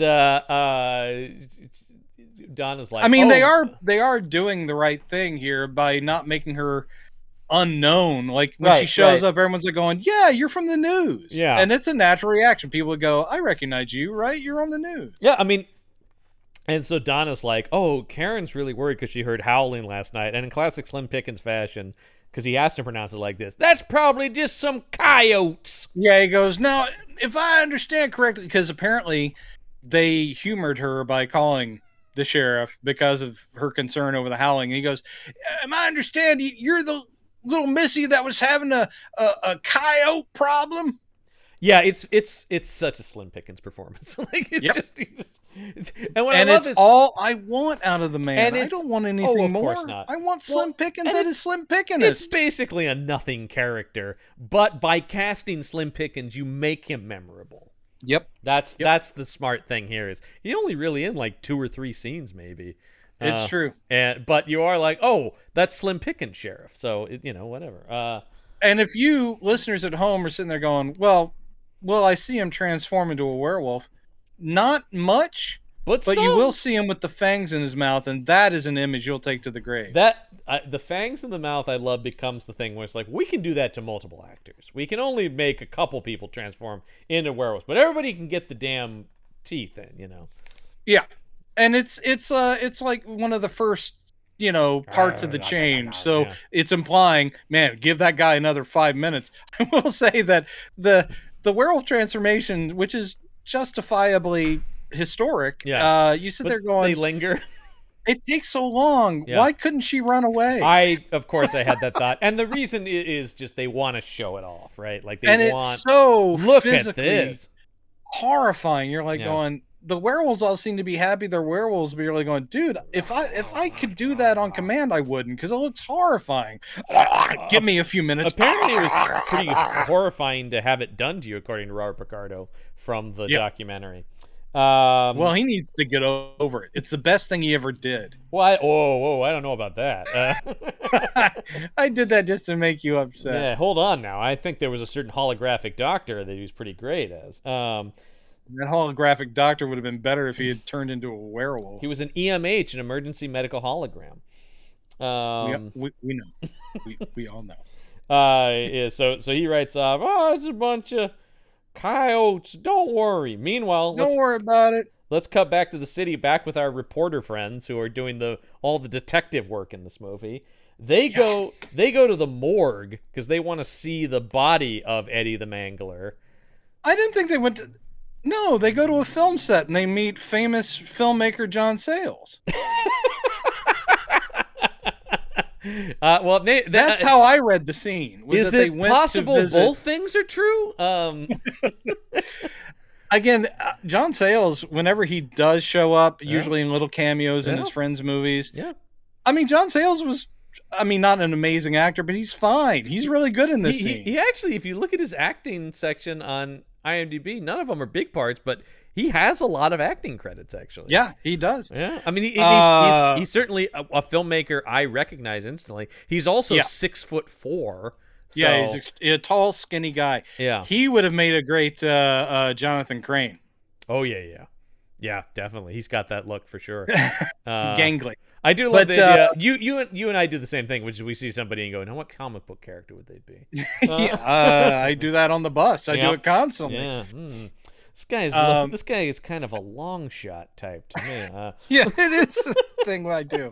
Man, that person would have to have a crazy mullet. But anyway, so they go to the morgue because they know that the guy's name was Eddie Quist. It's now they know that he was Eddie the Mangler. Mm-hmm.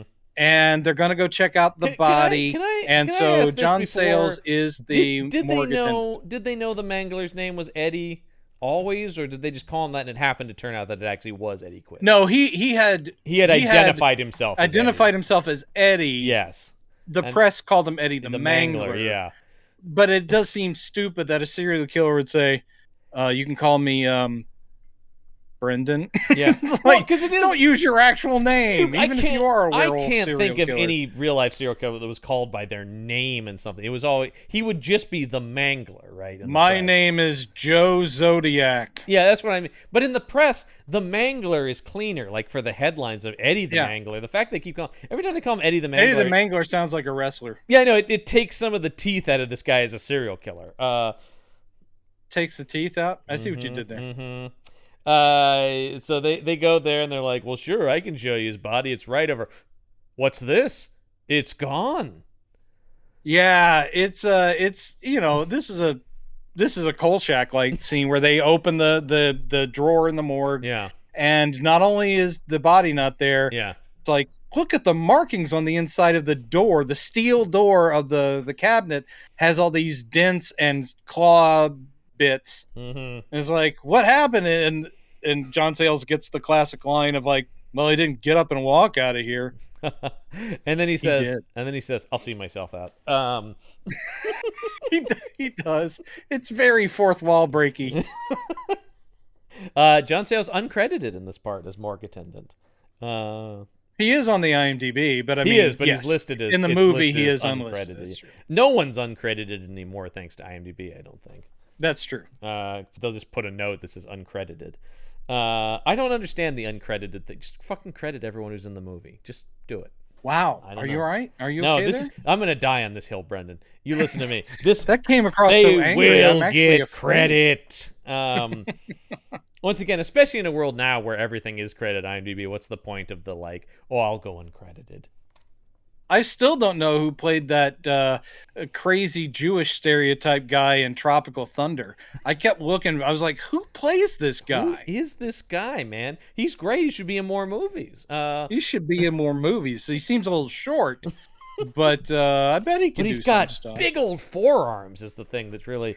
That's one of my favorite bits in that is the makeup to really build up his forearms. And the fake hands are great. The gigantic, like...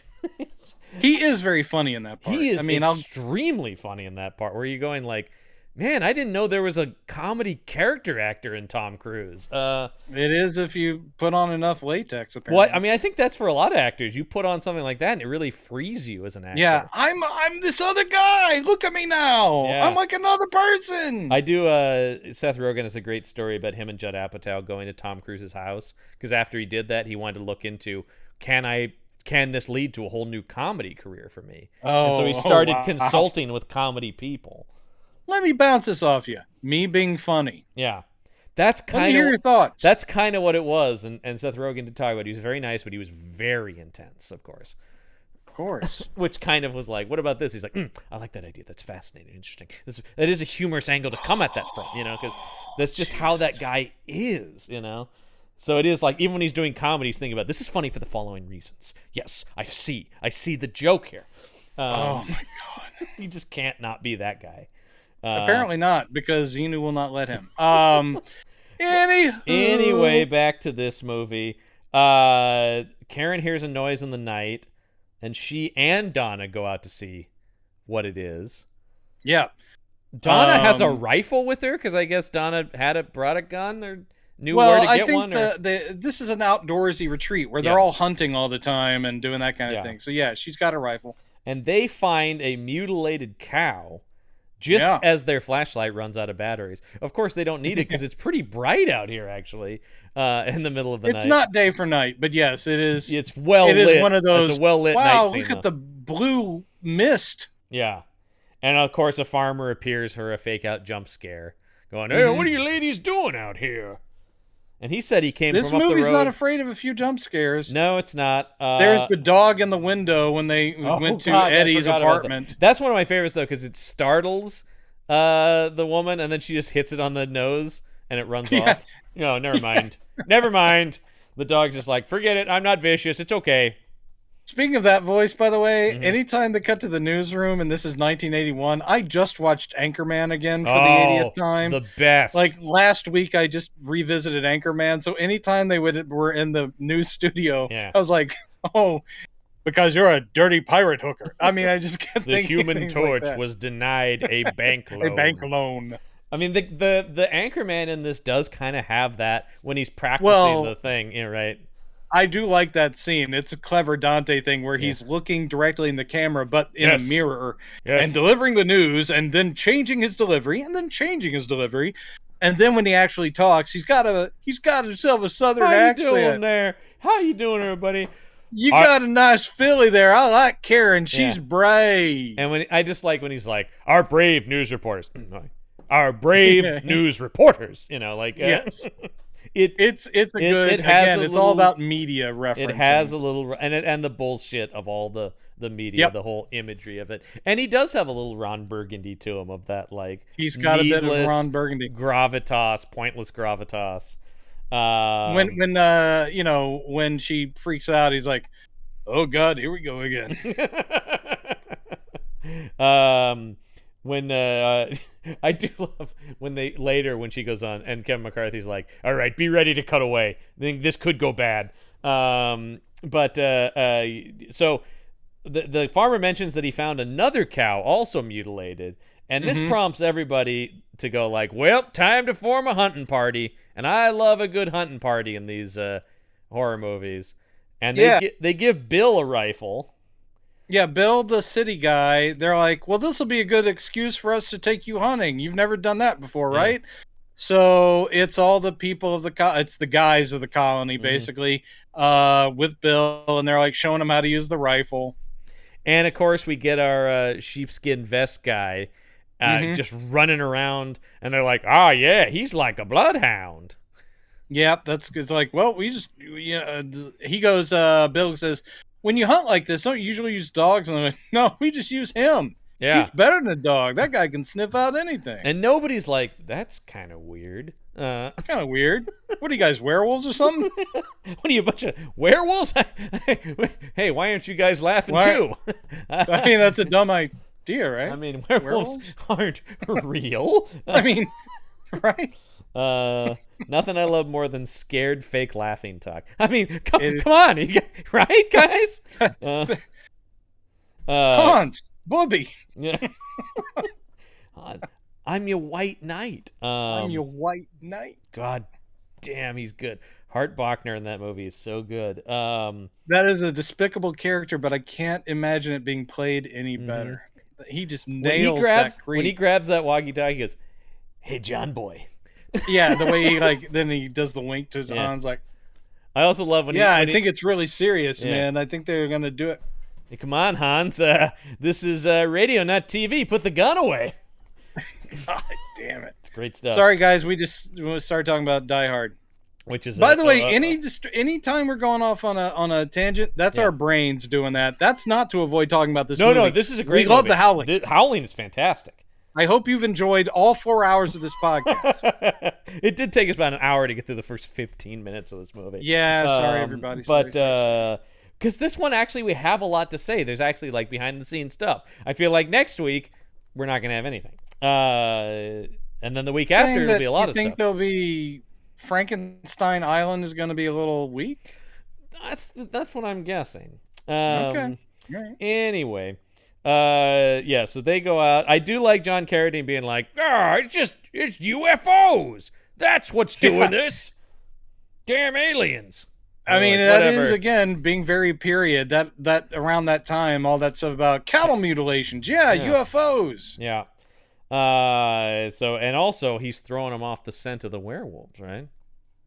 Exactly. Anyway, it's certainly not a bunch of werewolves like me and my friend. Oh, shit. God, I've done it again. I'm so old. I do like the idea of... He ends every scene with, I'm so old. Well, I do like the idea of the old werewolf. He's not an old man who is a werewolf. He's an old werewolf. Yeah, I actually do. I love the colony idea. Yeah. I like the pack idea, like I said at the beginning. Yeah. It's just because it's fresh. We still to this day don't get a lot of werewolves movies. We'll get someone who becomes a werewolf, and I understand that's pricey. Yeah. But the wolves are a social beast, so werewolves getting together, and it may be also that I did a screenplay that has this aspect in it. I may be writing one right now that has a similar aspect. So okay, don't read mine. No. So while they're off hunting, all the guys there, McNee is leading a group therapy session where he's trying to get Karen to remember her pressed memories, and he almost gets her there, but not quite. She can't fully. Yes, what do you see, Karen? Yes, turn around and look at his face. Yeah, it's like, okay, yeah, I see the movie, and now turn around. What do you see? It's like, I'm sorry, I just can't. I'm sorry, I just can't. I'm not there. He's like, that's all right. This all takes time. It's a process. He's like, "Can we get this bitch moving already?" Jesus Christ. Both of those line readings, spot on McNee. Oh yeah. Meanwhile, back in LA, we keep cutting back to the reporters who now talk to my favorite character in the movie. Dick Miller enters the picture as the owner of an occult bookstore. Yeah, I love this guy. Walter Paisley, the same name as his character in Bucket of Blood. By the way, an amazing IMDb photo for Dick Miller. His expression is exactly what you imagine this guy being like all the time. It's a much older Dick Miller. It's from 2014. And he's actually at the premiere of a Joe Dante movie. So yeah, him just kind of scowling and being like, what? Well, he always had a scrunched up face. What? Yeah, like Dick Miller. And that's why Dick Miller played a lot of characters who were like, what? Yeah. And that's totally what this guy is. He's just a great character. And in fact, that's why you could put him in anything. And he could work in a drama. He could also work in a comedy because he's bringing the character with him. Yes. And that exact same character could be used as like a dramatic foil or like this where he's both kind of serious but also has these comic beats. The whole thing of the occult bookstore, and it's a little cheesy, but it starts with two nuns outside of it going, "Should we go in?" "Yes." And then Dick Miller going, "Man, you got to keep an eye on those nuns." Or whatever. It's like, yeah, they steal stuff all the time. By the way, this guy lived till 90, died in 2019. Yeah, no, he hung in there a long time. I do like trademark strong Bronx accent. Yeah? Yeah. That's pretty. And he, as we talked about, he was a Corman regular. Is this the first time he works with Dante, or was he in Piranha? I don't know. I'd have to scroll down here. He was in Piranha. Nice. So there you go. He's and he's in Hollywood Boulevard. So he's going all the way. So back. literally, I think he's in every Joe Dante movie, actually. Well, deservedly so. Yeah, Joe Dante just loved this guy because he's even. And by the way, he plays Walter Paisley in like 5 of them. His characters. Yeah, Walter Paisley. And on Batman the Animated Series, he played an Officer Paisley. Ah, nice. But even Dante used him in his segment of Twilight Zone the movie, and he plays Walter Paisley. And I do also want to mention he was the voice. Well, he's Chucky Saul in Batman: Mask of the Phantasm, which is awesome. And he played Oberon on Justice League Unlimited. Wow, that I didn't even know. And he gets shot by Arnold Schwarzenegger in The Terminator. Damn. Because he's the guy who's selling him guns. And he's like, whoa, hey, you can't load that thing. That's and then right, shoots that's him. right. Yeah, great scene. Because he's like, well, I also love the time of the day where it's like, okay, well, I can let you have the handguns to go right now, but these rifles are, whatever. Like, that's right, right. Yeah. And then, Arnold shoots him. Is it possible that it seems like he wasn't in both Little Shop of Horrors? I know he was in the first one. Why wouldn't they have put him in like a cameo in the musical remake? Yeah, it does. That was a missed opportunity. Yeah, man, I would have. Man, you're right. It does seem like that's if you're gonna pull anyone. Yeah. He didn't have to sing. Just have him be in a scene. He could have been one of the guys going, "Hey, I happened to see that weird plant in the window." He played Walter Paisley in Chopping Mall, one of my favorite. Chopping Mall. Jesus Lord. We'll never cover that here, and that's a shame. I love Chopping Mall, man. It's so dumb. No, it's dumb. It's great. But it's the kind of thing that that podcast like How Did This Get Made were made for. I believe they did cover it. We Hate Movies. Yeah. I think both We Hate Movies and How Did This Get Made I believe they both done Chopping Mall. I like when they end up doing the same thing there. He also played Lois Lane's father on Lois and Clark, The New Adventures of Superman. Oh no, I'm sorry. He played her uncle, her sleazebag uncle. Okay, not sense. General Lane. Well, General Sam Lane. They didn't actually. Lois's father on that show was a doctor, not a general. I never understood that decision, but anyway, back to the Won't movie be here. watching that. So they're talking to the occult bookstore, and he knows stuff about werewolves, and he goes, "Oh, I got a great book for you. I got a great book for you. It's over here. It's this one." And I do like him, the whole bit with him on the ladder, and he goes, "Hey, slide me over there." Yeah. And he says in the documentary, it's in the IMDb trivia, this is his favorite part he ever played. Yeah, I read that too, and I get it. Yeah. Because actually, he is very often used as like a one joke, one scene guy in a movie or something like that. This, even though you only have like 2 or 3 scenes, it's an actual character. Yeah. And he gets to be sort of not the Van Helsing, but he's the dispenser of the occult knowledge. Yes. And then gets the great thing where they go, "Do you actually believe this stuff?" And he's like, "Look, I run the store." Yeah. You know, it's that kind of thing. Like, I'm not saying yes, I'm not saying no. And this is where Forrest J. Ackerman is, because he's playing with like tarot cards. He's like, "Hey, put those down. Come on." Yeah. Oh, he goes, "Are you going to buy those?" Yeah. And he's like, "Well, then put them down."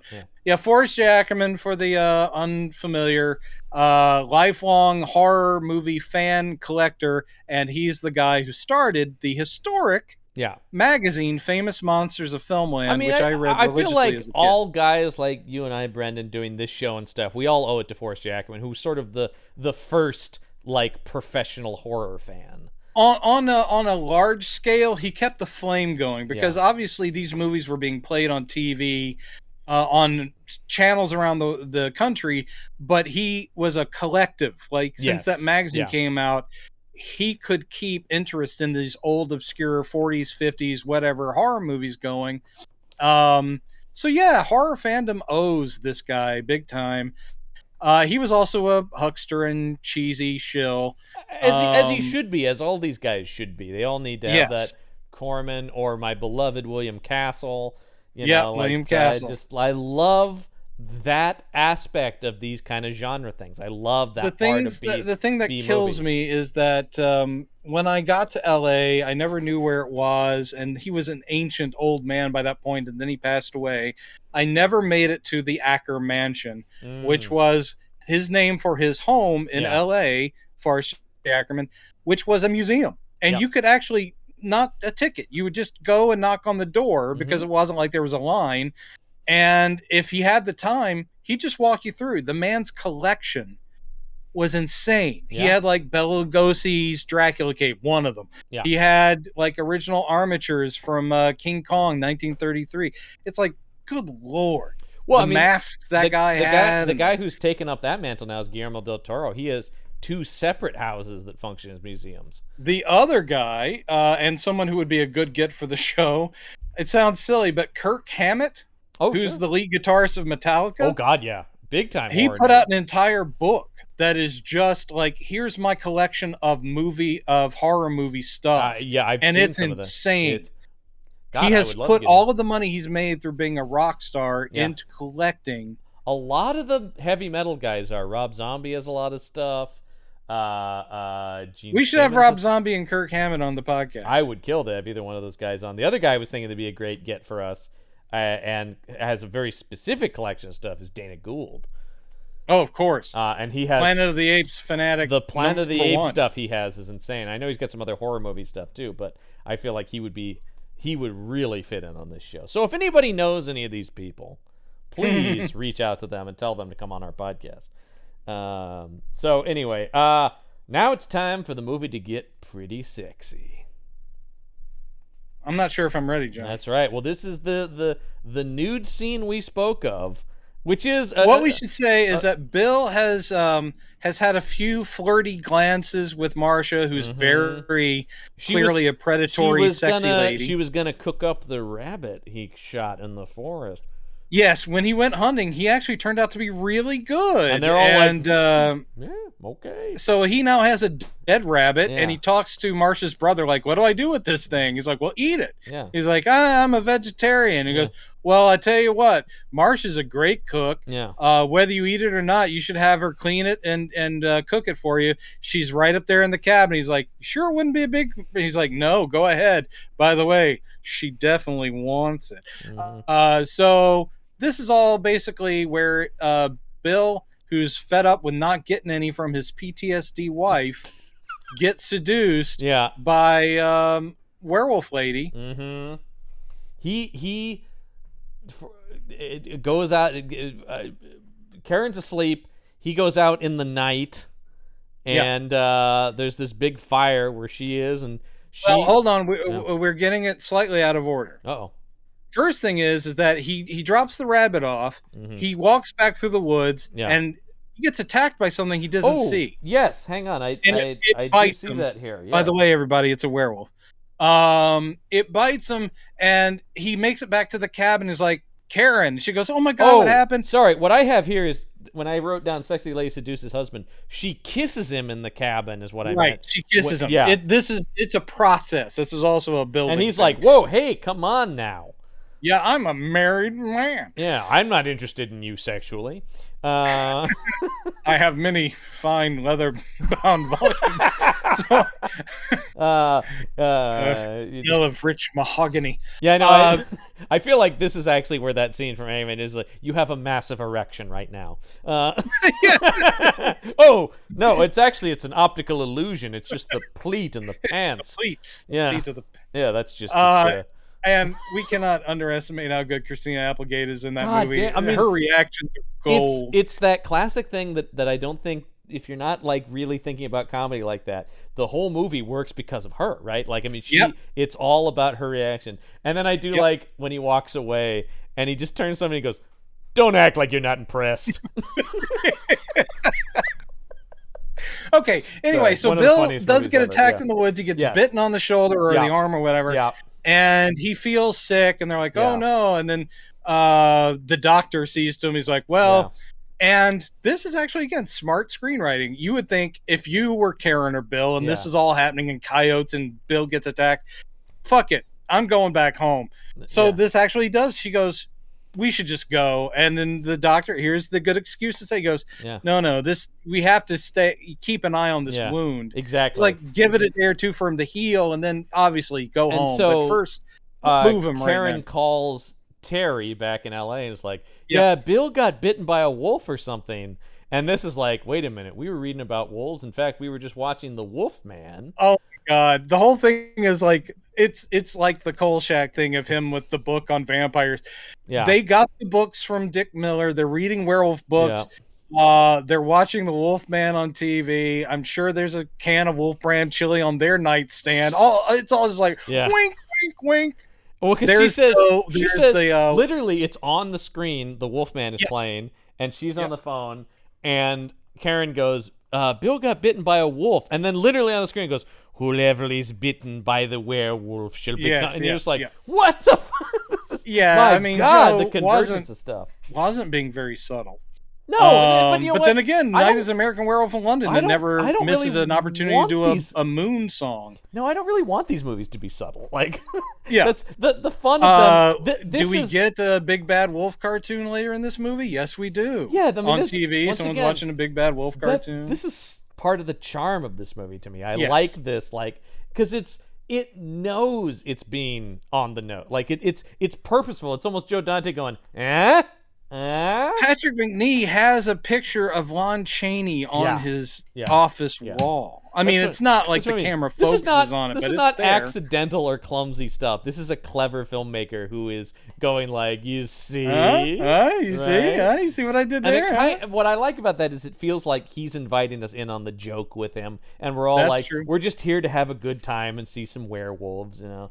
Because we still haven't seen a proper werewolf. Yeah, shadowy, but even when the thing attacks him, it's still kind of in quick cuts, and you're like, I don't know what this is.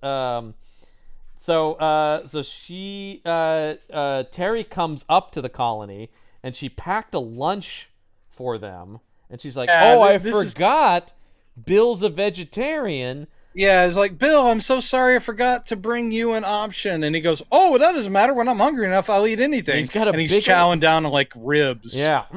Oh, yeah, that's delicious. You can really taste the flesh. Bill. Plus, also she mentioned, because when Terry shows up, Karen's like, "Well, where's Chris?" "Oh, he'll join us. I'm setting that up for later." Should have brought them both up together. I do think that's a little bit clumsy in the script, the way it's like, she comes up, Then Chris comes up because Chris needs to stay behind so he can grab some silver bullets, which we forgot to mention were set up in Dick Miller's occult shop. He goes, that was very... Some nut even had me order a bunch of silver bullets for him. And you're going like, gee, I wonder if those will play into the climax. Yeah, that is clunky, cheesy stuff. Yeah, but he's I'm like, okay with that. Some people really believe this stuff. Look at this. Yeah. A guy had me make these silver bullets for him and never picked them up. Yeah. Probably because he didn't get him in time. It was eaten by a werewolf, I imagine. That's why he didn't pick him up. That guy's name was C. Kolchak. Interesting.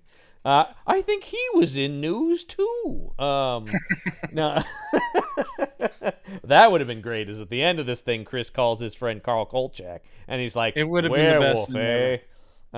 He goes, "You think you had it bad? I was stuck on a boat with a werewolf."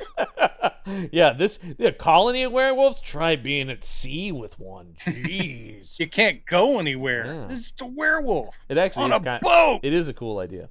Yeah, terribly executed. Well, like a lot of that show. That's the I case. love that show. But I love that show too. But it is a show that is cooler in idea than execution a lot. Mm-hmm. But I love it so much still. You have to be forgiving of a lot. And I am because Darren McGavin's there, and I'm willing God. to forgive a yeah, lot. No, we've already established that he is that God. guy. He's the best. And we talked him up over on the Action Shelf when we did our episode about Raw Deal. We were all like, "Oh, this movie needed more McGavin in it."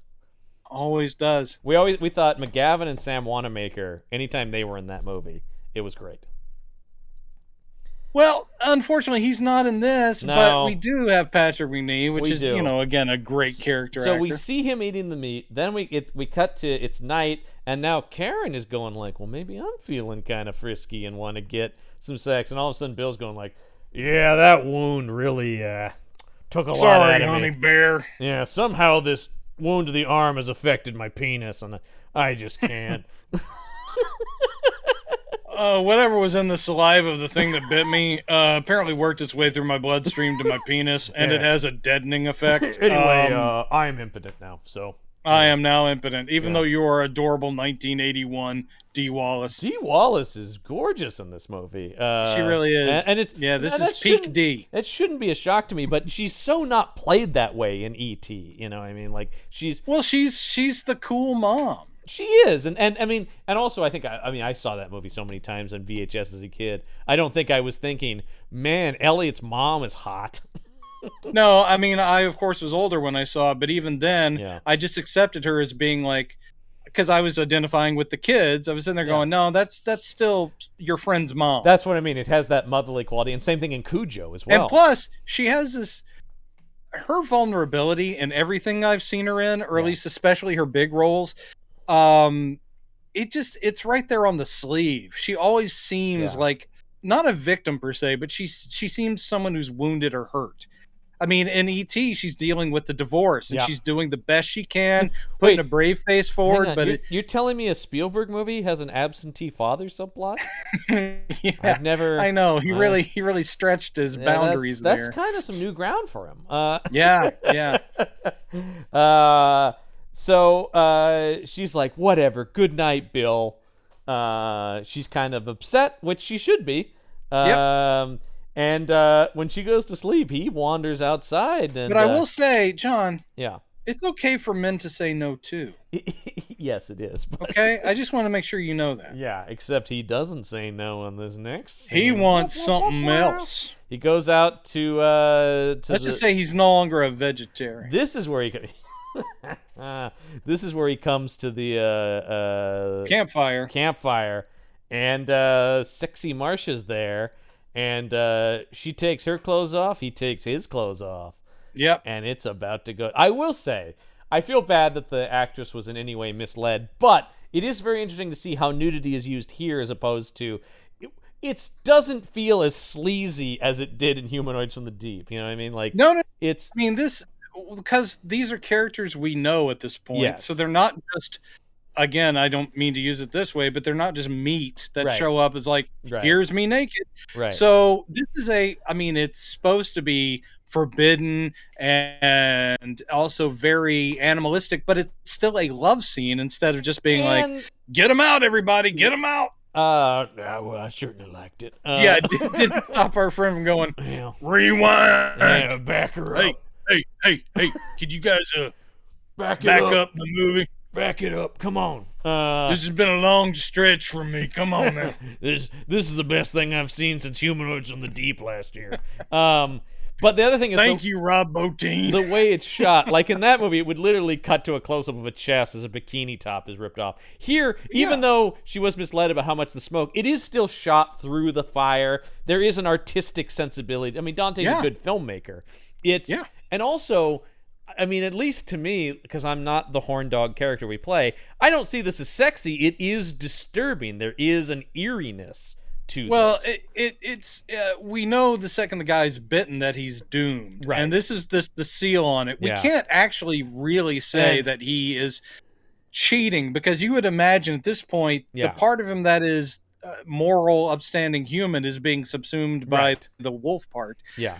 So he's dead basically, and he is going to his queen, the woman who runs the pack. It's certainly not sexy once the werewolf teeth come out and the werewolf teeth and the hair, and they start changing in sex, which again, that had never been shown before in a werewolf movie. So this is breaking ground. I will it's say, pretty, when it cuts to the wide shot, up until then it goes to the animation, and Dante talks about this in the documentary that he should have cut it. He should. It was, and that was not the plan, of course, but it ended up having to be that. It was a money-saving thing, and then I would have cut. And there's no reason to include it. Like what was implied from all the shots beforehand, it could have just cut out of that. It didn't. Yeah, need the implication is as they're having sex, they are both transforming. He is for the first time. The scene where she's licking his wound. Oh Jesus! That's what I mean. I like that. This is the kind of stuff in horror where if you are going to use nudity and sexuality, I like it to be mixed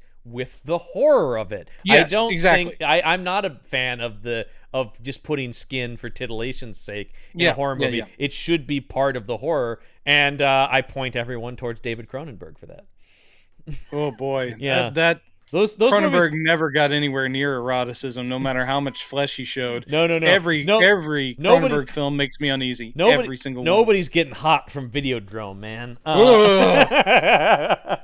I love. But anyway, so yes, we did not need. What they do is they do a wide shot, so you see the moon, you see, and you see these badly animated silhouettes of them, and this like changing into werewolves glowing for a few outline seconds. on it, like this purple magical sort of like, what is this? It's the one really bad shot in the movie. Everything else looks there's another stop motion animated thing that doesn't work too much better. Also. And there was a lot more stop motion animation that was supposed to be in the movie. I think we're getting off easy. Because they have the stuff that works in this movie works really, really well. And if we can only point to a couple of bits where it's like, that doesn't quite work, then we're doing well. In the documentary, they have some more of the stop motion footage that was supposed to be in it, and it's like, really? There was a lot more werewolf stop motion animation. Thank you. That they cut. I think it also as a cost thing too. They couldn't. Well, if they'd already made it, though. They'd already made some of it, but I don't think they could finish the sequences, or I don't know exactly what the deal with it was. But Joe Dante seemed bummed it wasn't in there, and I'm like, I don't know that I needed any of this, man. This isn't RoboCop, which has some great stop motion stuff. So they get it on, which is actually what it says in my notes. I'm glad you're using the proper terminology. Meanwhile, the next morning, Terry is out walking around the cliffs here of the ocean, and she's like, I've seen this image before somewhere, and she pulls out the drawing that she had. I guess she brought all the killer's drawings with her. She brought her homework, but the we didn't set that up. But in Eddie's place, in addition to all the serial killer and stuff and his drawings of werewolf people, he also did a very nice landscape in monochromatic of an inlet, like a sort of a beach scene. And so now that Terry is out there at the colony, she just happens to have all this homework with her while she's sitting on a bluff, and then she realizes that the scenery in front of her is indeed what Eddie had painted, which is the first like true indication Eddie was somehow connected to the colony. And so then she takes this, instead of, I don't know, running back and telling other people about this, she's like, let me trudge through the woods a little bit more and do some more investigating. It really doesn't make too much sense. I mean, even if she doesn't think that werewolves are real, even if she doesn't really believe Eddie's back from the dead. There's danger here, at least, right? Yeah, there's danger here. The whole idea that she would, on her own, alone, go to creepy cabin, and once she opens it, hello, anyone here? And goes inside. Second, she sees like bone mobiles hanging from the thing, just like Eddie had. Yeah. Get the fuck out of there. She does not do that. She also hears her own name whispered. Well, that happens a couple of times. Not just her, but Karen hears it. Bill hears it. Yeah. And it's usually Marsh's voice, kind of. And the thing I think is, I thought this while I was watching it. I was like going, here's just a pro tip. If you're out in an unfamiliar, empty area and you hear your name spoken on the wind, go in the opposite direction. Get out of here. Yeah, I'm with you. You don't go towards whatever was just calling your name. Just get the fuck out of town. A total agreement on that one. Jesus. She's like, no, I wonder who was that? Hello? I wonder if yeah, and of course she finds a door that's rattling and a monster sound. She opens like a bolted closet door, and she finds specifically Eddie Quist stuff. This isn't just similar. This is clearly the same drawings on the wall, that kind of thing. Right. And she's like, oh, God damn it, Eddie was kept here or lived here. And then there's rattling behind another bolted door and growling. And she tries to get out. She does, sort of. There's a she grabs a hatchet from off the ground. Well, she leaves the cabin, but then ends up in this little ditch. I didn't even know how to describe it in my notes. Yeah, it's like a ditch by the side of the cabin, and I'm like, why did you end up there? I mean, I guess she was chased there or something. And we do see furry something chasing her. And the werewolf hand grabs her from behind. Yes, from behind. And then she uses a hatchet very awkwardly, swinging a hatchet behind her back. But manages to lop that werewolf hand right off. Yeah. And the werewolf hand, they stay on that for a long time because it's like, this is the early days of them using bladder effects in movies. So the bubbling skin is a big thing. And we see the werewolf hand change into a human hand, which is still twitching and moving. I do like Robert Picardo talking about the bladder effects, and he's like, they were condoms. And I did think, like, was that inherently gross? Because he then goes, I mean, they were new condoms, but for some reason in his mind that was disturbing. I'm going like, if it's not actually on a penis, then it is just a latex thing. Just a balloon. Yeah, exactly. Like I don't know that I would be. He seemed to be grossed out by the idea that there were condoms attached to him somehow. But Mr. Picardo, were they ribbed for your pleasure? Thank you. Good night. I'll see you myself. There are some great outtakes on the documentary of where they overinflate and pop. Oh, nice. And he's just like, and he's in the full makeup, and you see Bob McGrath be like, oh, Jesus, this thing, and suddenly he's laughing about it, and it's kind of fun. I in the course of getting these films, I don't have these Blu-rays. I miss out on these special features. Damn you. Sorry. This one, I'm angry all the time. This one I did not go out and get. I already own. I bought this right when it came out because I like this movie. Some of these I just own already because these are movies I enjoy.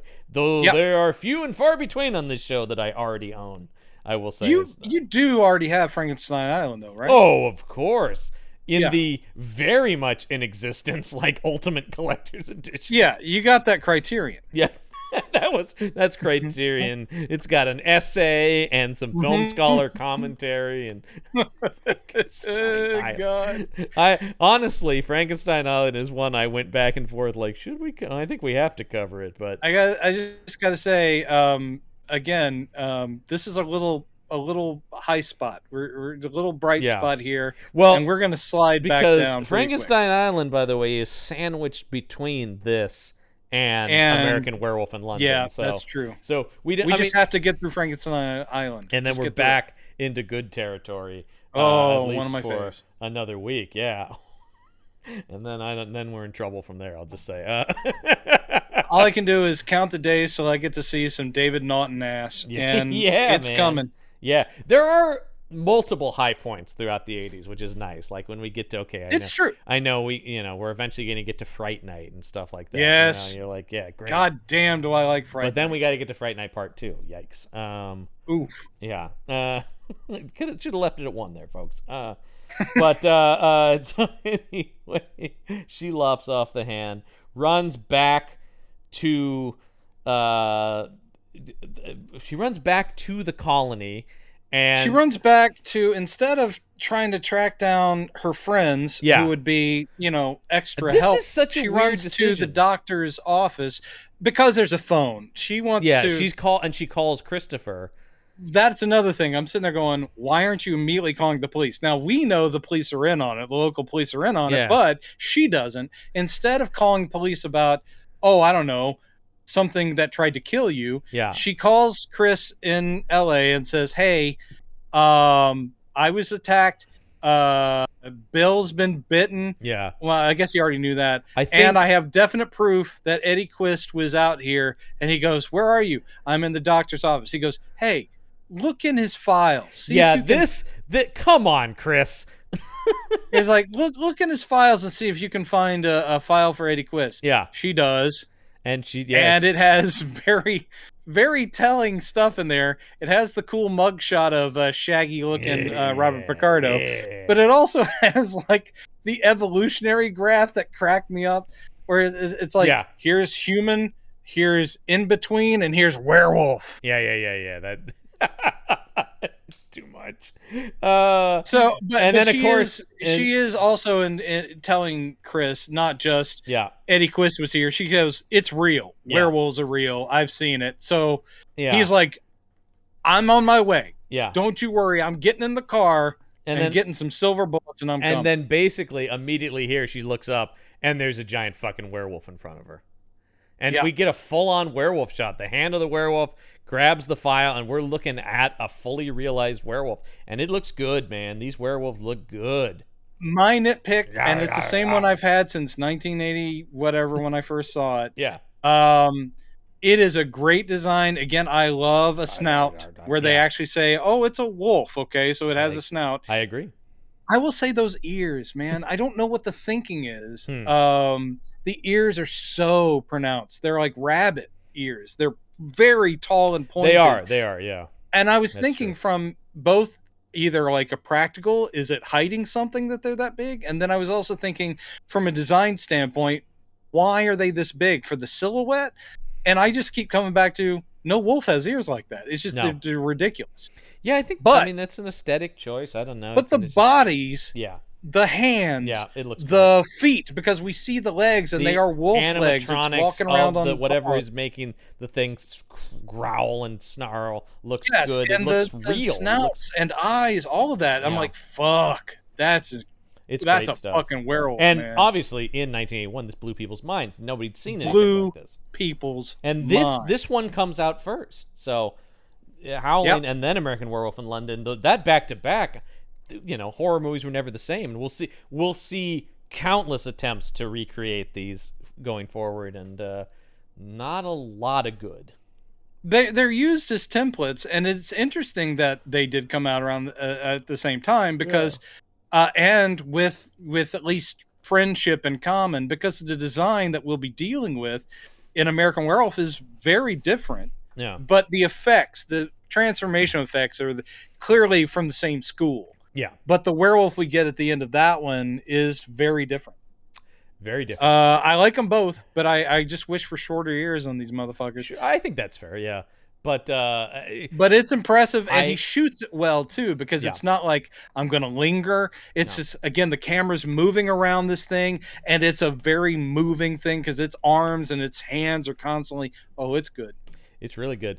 And then we cut back. So we cut from that back to Karen, who wakes from her nightmare again, and Bill is there, and she goes, hey, wait a minute, you didn't have those scratches on your back last night. And I love the tactic of, yes, I did. He goes, this is probably from when I was attacked by that thing in the woods. You definitely didn't have those. You didn't have those last night. I'm telling you, I did. Yeah, he's like, I don't know what to tell you. imagining shit. And she goes, "Were you with that hot lady in Totally the not. Totally wasn't doing Marcia in the woods. Absolutely not." And she goes, "You need No. to stop worrying about this." And then I think she's ugly. She's Yeah. hideous to look at. I don't even know what No, one of my favorite like dumb husband moves in a sitcom is to be like, "Wait, her attractive? I don't even know." Like when there's just objective truth to something. I mean, I guess if you were, desperate or something or drunk, maybe. If you're into like those tight bodies and large breasts, I guess one could imagine that, Don't you know you're all I need, baby? Yeah. And then he fucking backhands her, man. Holy shit. It's now you're not like, good. all right, die. This guy needs to die right now. And at that point, I also went, "This is Tom Atkins, isn't it?" Drunken, It seemed like such a Tom Atkins move. I mean, drunk, abusive, slurring, stumbling around, anything like that is Tom Atkins' performance, we should say. I don't know anything about Tom Atkins in reality. Yes, that's true. But he played a lot of like think drunken scumbags and stuff. it does boil down to like a riff tracks kind of thing of you going, Jesus. "Our hero, ladies and gentlemen." Exactly, yeah. Well, you are going like, I guess Bill's not coming back from this, is he? Yeah. Yeah. And I do like when he's like, "Oh, geez, sorry." And she's like, "Get out, you son of a bitch. I'm leaving." Yeah, here's a problem with editing here. We see this is all happening and Terry was in the doctor's office, let's say afternoonish, late afternoon. Yeah. And when we see Karen leave, like she's packing her bag. She's like, "I'm done. He cheated on me. I'm out. Yeah. I'm going to stop by the office and see if I can find Terry real quick." And she's walking in daylight. Yeah. Again, possibly dusk. Yeah. But by the time she gets to the office, it's dark. It is. It's dark. Yeah. And she finds, sadly, boy, this really affected you. She finds her friend. Yeah. Terry has been torn apart by Eddie the Mangler. Yeah. He mangled her good. I will say that she handles this. I mean, she's obviously thunderstruck, but she doesn't lose her shit. She's like, and then she basically just pulls a blanket or a sheet over her. Yeah. And then all of a sudden, there is Eddie the Mangler. And this is a part that also bugged me a little bit, because when he was a werewolf and just basically killed Terry, he was a fully naked furry werewolf. Yeah. Now he's got clothes on again, so when he transforms again, he can split the clothes and do all that stuff. What you're saying, like he's got he at some point he went got back a to being a closet. human, and then he goes, "Oh, let me get dressed again." Yeah, I should probably find some jeans and a shirt. This shirt split nicely. Even Eddie the Mangler's like, "Well, this is not acceptable. I need to clothe myself. I can't have my dick just flopping around out here. This is wrong." But here, pre-transformation, he gets to talk to her again. It's like, "Oh, you look great, and I've missed you." And did you see the thing? And Picardo talks about it, that the line about "let me give you a piece of my mind" was improvised by Picardo. Yeah, he talks about that because he said Dante came out to him and he goes, "We don't have anything written here, but like if you were to reach in and pull a bullet out of your head, like what would you say?" And he goes, "I don't know, something like, let me give you a piece of my mind." And he said, I expect him to go, "No, that's dumb." And he's like, great, say that. Perfect. And it is great. The sad thing about this improv is it's over the shoulder. It is. I know. I thought that was weird. And then when they cut to him, he says another thing before he digs in. He says something like, "Cool, man." This has always stuck with me. Him pulling a bullet out of his own head. It looks real. Botine, and there's gross like pus on it and stuff. The Botine on the documentary, apparently he said Dante told him like, just do whatever you want the whole movie. That was that. He goes, some directors you work with have a really big plan and they give you storyboards. He goes, Dante told me to just go nuts and really let him take the lead on all the makeup stuff. Results, then you made the that right sort call. of thing where he goes, I hired, I trust you. You're here for a reason. You do this, man. And so. He goes, these are the scenes I need. You figure out how that is done and how it should look. It's gold. It's amazing. And then the next year, he outdoes himself on The Thing. Botine is just, really, you talk about going nuts. Carpenter really let him Well, go wild. he did, of course, also have incredible free range because it wasn't a werewolf transformation. It was, And holy hell, this thing shifts shapes all the time. It's fluid. That movie is also one of the few times Carpenter's working with a lot of studio money. That is a Carpenter blank check that bounces big time and sends Carpenter back to low budget work. Because that thing, it's unfortunate because that's a brilliant movie, but that thing bombed hard in '82. Yeah, it did.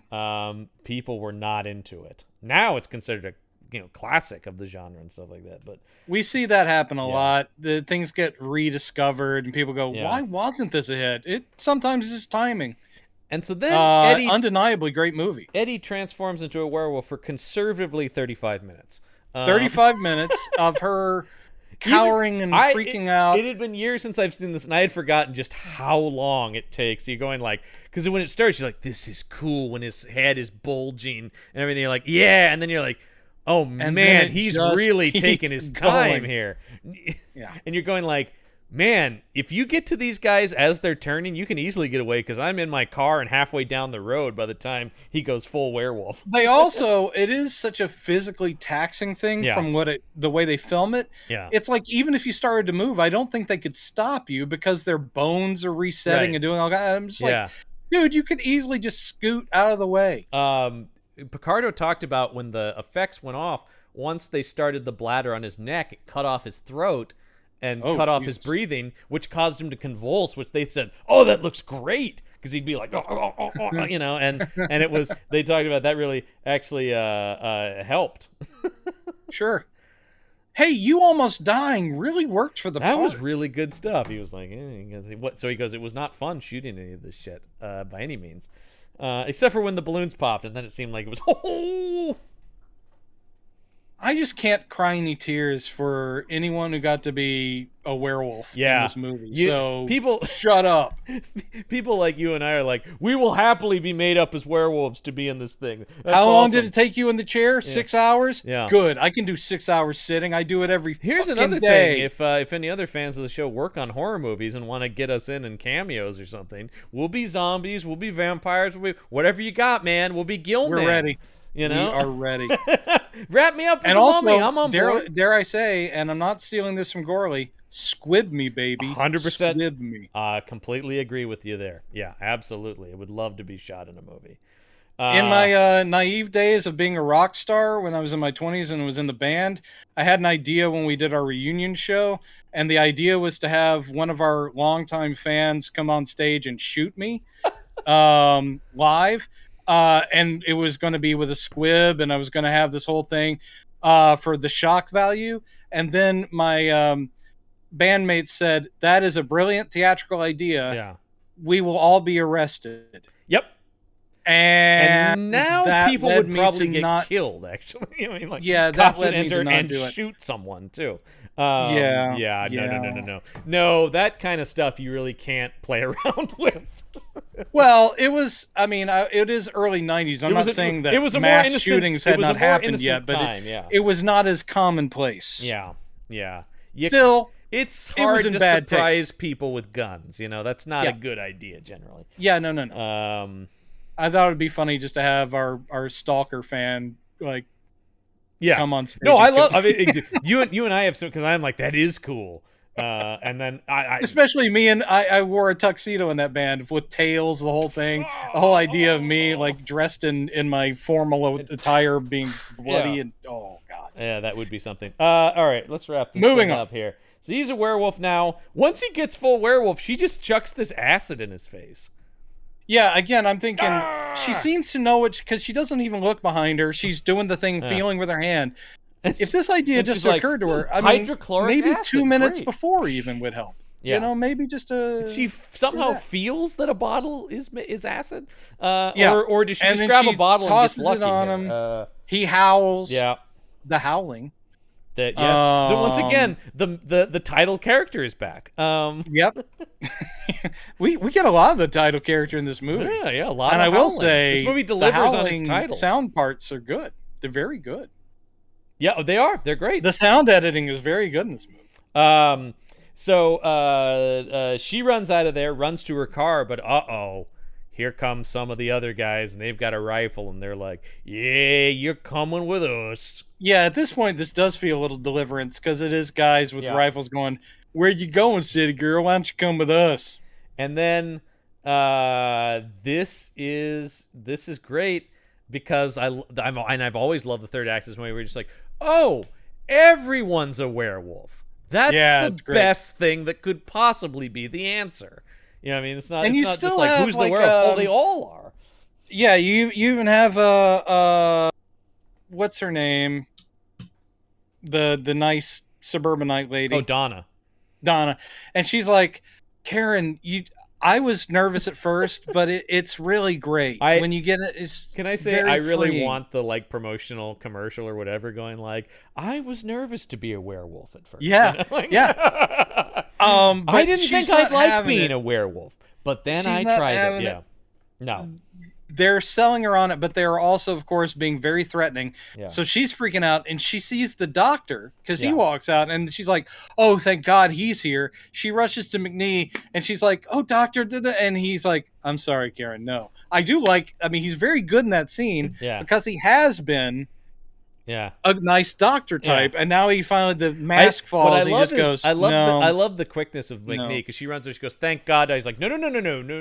Yeah, I'm with the werewolves." Yeah, this is. Yeah, this and is then you get the thing. whole. This gets explained now, where Marcia essentially is the purist, the werewolf purist. She's like the extremist new generation of werewolves, right? Well, no, she's actually wanting to go back to the traditional. That's what I'm saying, though. But she's like the fundamentalist, where it's like, we got to get back to this is a make America great again, or make werewolves vicious again. And she basically is like telling the doctor, "We gave your way a chance. Yeah, you thought we could blend in. Mm-hmm. You thought we could do this whole thing, hide in plain sight. You thought we could control this part of ourselves." He's the Professor X of werewolves.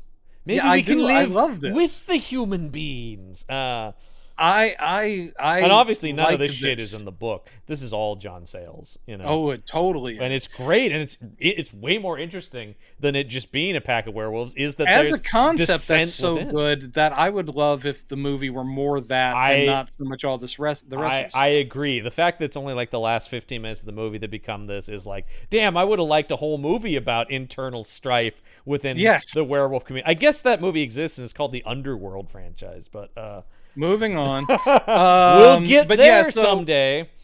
I know. But so that's the power struggle. And she's like, well, fuck you. Your idea didn't work. Your fucking book. I hate all that nonsense. Right. And she's either going to join us or we're going to eat her alive. Yeah. Meanwhile. And they're also very angry at her. And you've got Marcia's brother who still has the chopped off hand. He's like, oh, your friend did this to me. You brought that dumb girl who cut my hand off to the party. That wasn't cool. Meanwhile, says that. Christopher arrives. He's poking around the doctor's office. And now half-face burned off Robert Picardo pops in here. I don't want to take us too far off, but on his way there, they do a typical thing of like, oh, all these obstacles. Yeah. He goes to get the silver bullets, and then he's in his car. Then he needs gas. It's very 1981. Oh, God. The gas. I forgot about it. It's my favorite line. Hey, pal. It's my favorite line, Not all of us can afford a Mazda. Yeah. Was a Mazda ever... I don't think of a Mazda as like a real fancy car.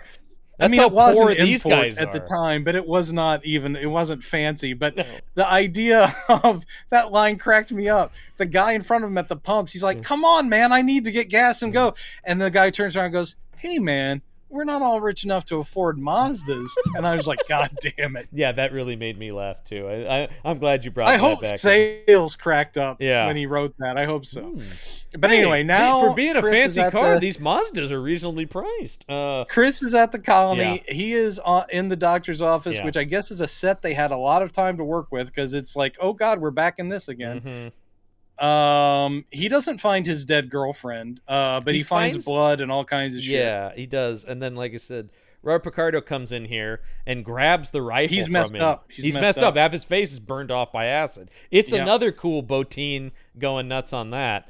He likes that. It looks good, man. And so Chris is standing there with the rifle and he goes, oh, "Oh, you brought a rifle?" He goes, "Yeah." "Hey, go ahead, shoot." No. It's even better than I that. love It's overconfident supernatural but characters. it's even better than that. He takes the rifle from him and he goes, "What were you going to use this? Here, have it back." And he gives it back to him, and he's like, "You stupid kid, don't you know anything?" And he just fucking blows him away, and it's awesome. I love cocky supernatural characters that are like going, "Oh, what do you got there? Oh, you got a cross? Yeah. Oh, and you know, whatever it is." Well, and they get staked immediately. I want him to get shot and then go, "Oh right, silver bullets. Oh, forgot." It is weird That's that Dennis Dugan, who is such a mild-looking dude, he is our hero at the end of the movie. I know, and look, I do love Dennis Dugan on the Rockford Files. Like I did think that was fun. I've loved him in many a thing. But it is like you don't expect him to be the guy who starts mowing down werewolves in the third act of this movie. He finds the barn and where they've got Karen, where all the werewolves are. They're coming out of the barn with Karen, like they're gonna kill her, and all of a sudden he's there with his rifle. And these fucking dum-dums are like, "Ooh, he's got a gun! What an idiot!" Oh no! It happens and he again. Goes, and I have silver bullets, and they're like going, "He's lying," even though one of them just got shot and fell over dead. I do love he's lying. I believe McNee is the one who says he's lying.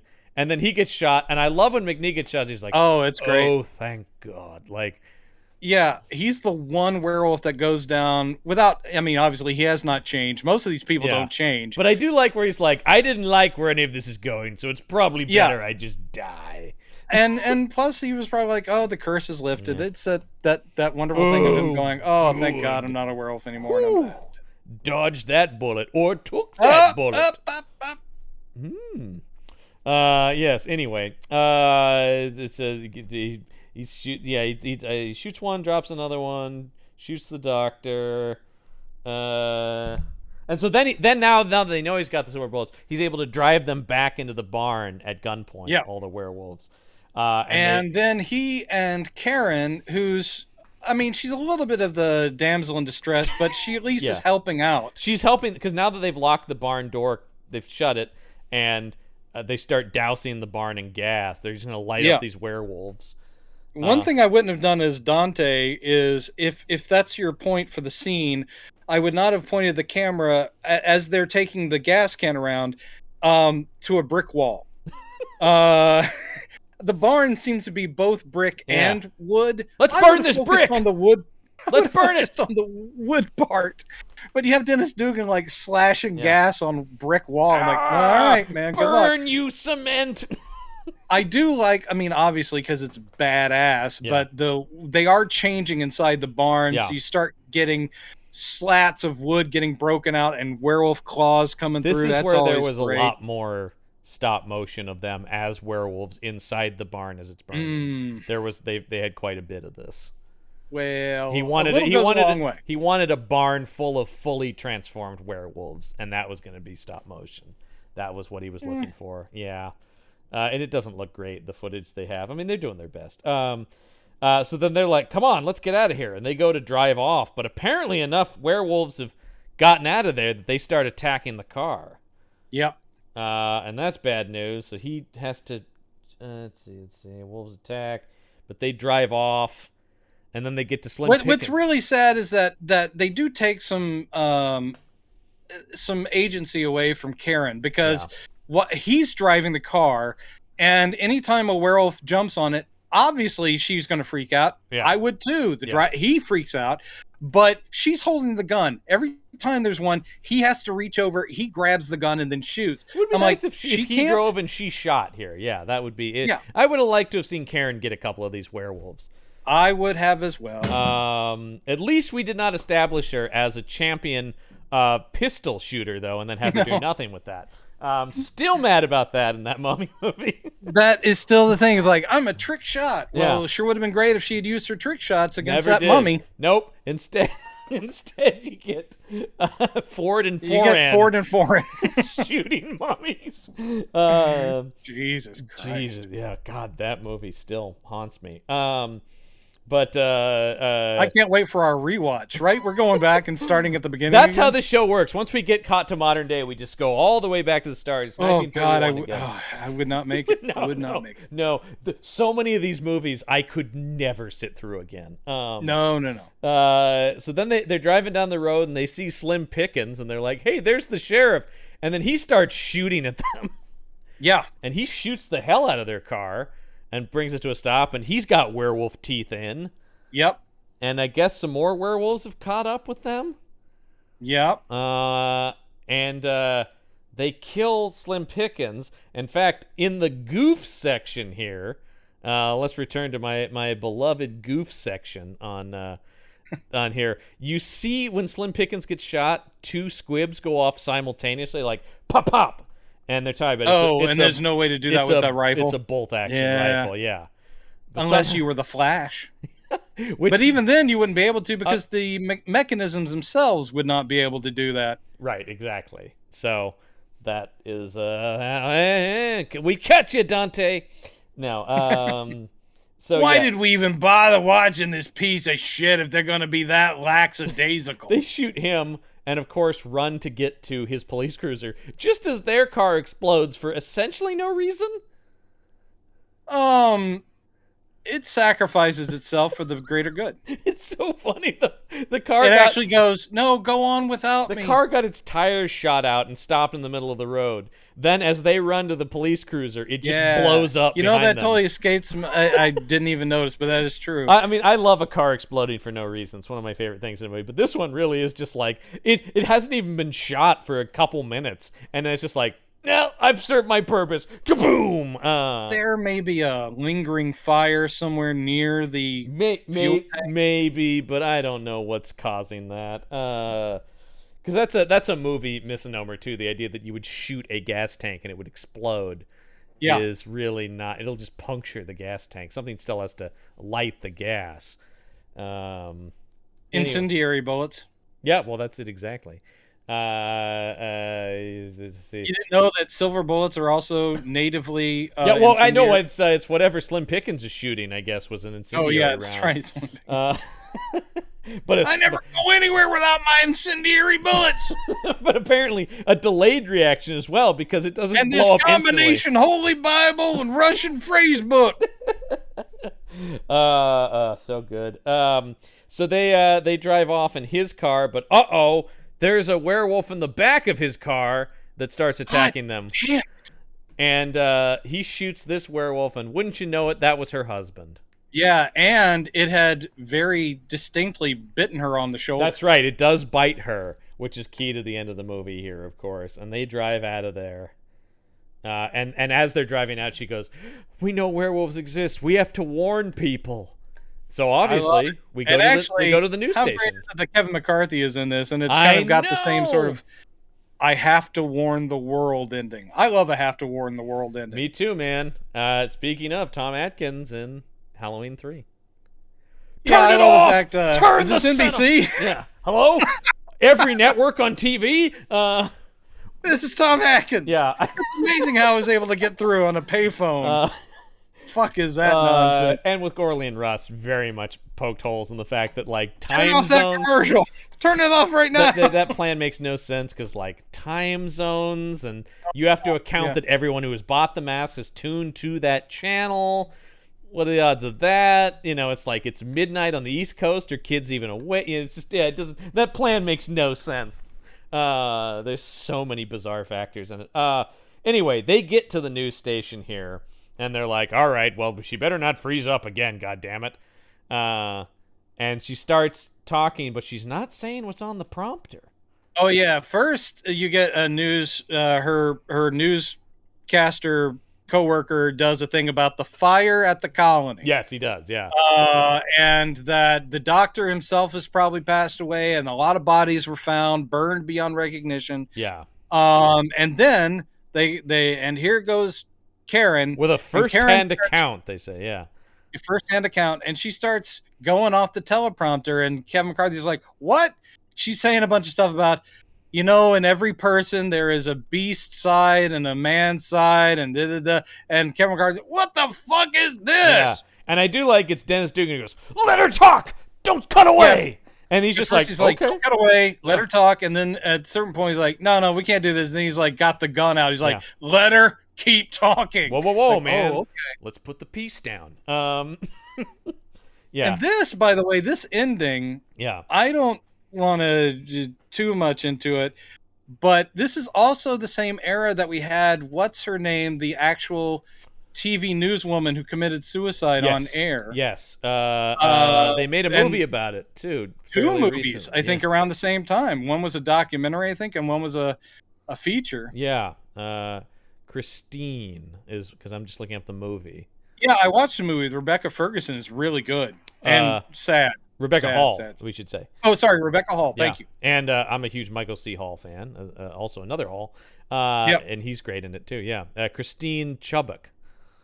Yes. Yeah. So in a weird way, I'm like, ooh, was that maybe on their minds here? When did that happen?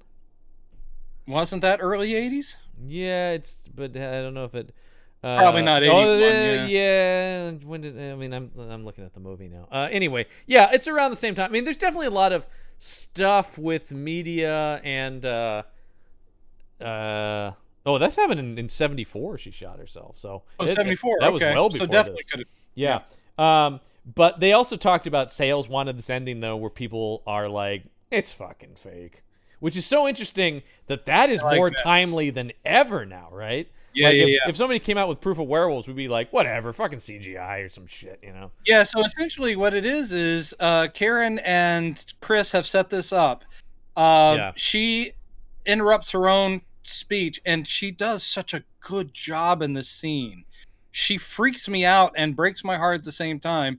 She starts to transform, and basically she's going, people have to know these things exist. And she starts transforming. The only problem is how ill-gotten a dumb makeup this is for a movie that has had amazing makeup. Well, they talked about they wanted to give her a different werewolf. look. That's the whole thing, though. They go, she's not evil inside. So also this was a sales and Dante thing about like, but you can fight it. You can watch her fighting it, which is changing. So the change is different, and the werewolf is different. And I agree. I don't love the werewolf design here. The werewolf design ends up looking like a very cute Wookiee, complete with the little twitchy wet nose. And I'm like, don't.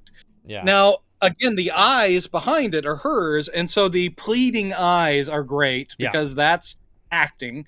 But she looks off camera because this is what they've already set up, and he's like, I'm sorry I have to do this. He blows her away. This is all happening on live television, and then Dante does as you just pointed out, it's this great cut across different people watching it, like their kids going, like, because she's growling and all this stuff, so other people are hearing it in other rooms. You got parents going, what are you guys watching in there? And the kids go, I mean, they're just sitting there, and when the news lady's turned into a werewolf. Yeah. And then there's a guy at the bar who goes, the things they can do with special effects these days, you know? Like, yeah, werewolf lady just turned into a werewolf. It's like, yeah, they can do some crazy things with effects. It's like, no, it's real. The other guy goes, no, that's real. Yeah. And then he turns and goes, what do you want to drink? Whatever. And it's sexy Marcia. Oh, yeah, because this is a bar and grill somewhere, and we're just going down the bar. You hear the people reacting what's on screen, and it's like, yeah, that's pretty crazy. And then the guy behind the grill is like, how do you want your steak? He's like, yeah, I'll have the ribeye. It's like, and what about you, little lady? How do you want your burger? And it cuts to Marcia, and she just grins and says, rare. Now, you would think that would be the setup for the sequel, but instead, none of this carries forward into any of the stuff. Even if Elizabeth Brooks were not up for replaying Marcia, why didn't you pick up with Marcia? Yeah, I know, right? Yeah, it's just like, it's right here. This is not a case of like, well, the whole thing was over, so you wouldn't make a sequel. You totally could make a decent Howling sequel. She survived. She's sitting in a bar having the time of her life, about to eat a rare hamburger. When we get to Howling 2, holy shit, is that movie a weird and bad in so many. I mean, like, this is not a franchise that's like, well, you know, the first three were pretty good. No, it's a disaster out the gate. In the history of film. Yeah, it is. The greatest end credits in the history of film. I put it up there with Cannonball Run. There you go. But I just think it's interesting. I mean, honestly, this may beat Creature from the Black Lagoon with the fastest descent from a great movie to a terrible sequel. I think maybe so. Yeah, there like are little bits. This thing crashes instantly, and Return of the Creature has a couple of things in it that are okay. This thing crashes instantly and then just keeps sinking. It keeps sinking, and we're gonna watch them all. Man. When you call it a series, nothing connects them. No, and that's the thing that's so weird because, like I said, they leave the door open. They are open. werewolf movies, but they are unconnected. Yeah, they kind of just call whatever piece of shit werewolf movie they have the Howling. Yeah. But well, anyway, we get to watch them all, pal. Yeah, this first one though, great. I love this movie. Like I said, I always have like, because American Werewolf in London is the definite classic, but I always go like, don't forget the Howling, because the Howling is very good, and I do like it. I do kind of root for the underdog in that case. Objectively, there's a reason London is the classic, but I do think this one is a lot of fun and deserves to be mentioned in the same breath. Oh, I definitely think so. I actually think it's a pretty close race. Yeah. I like some of the ideas that, as I was mentioning, in this one more than American Werewolf. Yeah. Because American Werewolf takes a pretty literal approach to the curse of the werewolf type thing we've seen before. Yeah. This one has some new ideas. It does. Not fully developed in this movie. No. Could have been taken places, but like we've already said, the sequels don't even bother. So weird. And such a missed opportunity. But anyway, we love it. Highly recommend the Howling. Watch it. Yeah. Next week we're going on a trip, Brendan. We're going all the way to Frankenstein Island. Nice. Who knows what will be on this island? Will it be the resurrected bodies of the dead? Probably. I saw this one on late night TV sometime in the early 90s, and I remember nothing other than, God damn, this is terrible. So yeah. It looks terrible. I did watch the trailer for it, and I'm like, ooh boy. Hey, it's from the director of The Wild World of Batwoman, so how bad can it be? Oh my God, oh my God. Ooh, I have seen Teenage Zombies. He also directed that. Not good. This is the final film by Jerry Warren, so okay. Yeah, so we'll watch that. And John Carradine. John Carradine playing Dr. Frankenstein. So yeah, John Carradine, 94 years old. You thought he looked old in Vampire Hookers. Yeah. Wait till you see him in this. Yeah, he does live for another 7 years, though. Unbelievable. Yeah, he dies in 88. So anyway, we'll talk about Frankenstein Island next week on the show, but that is going to do it for this week's episode of Campbell and Jones Meet the Monsters. I'm John Campbell. I'm Brendan Jones. And until next week, remember, there are such things as monsters. And I want to show you what that means.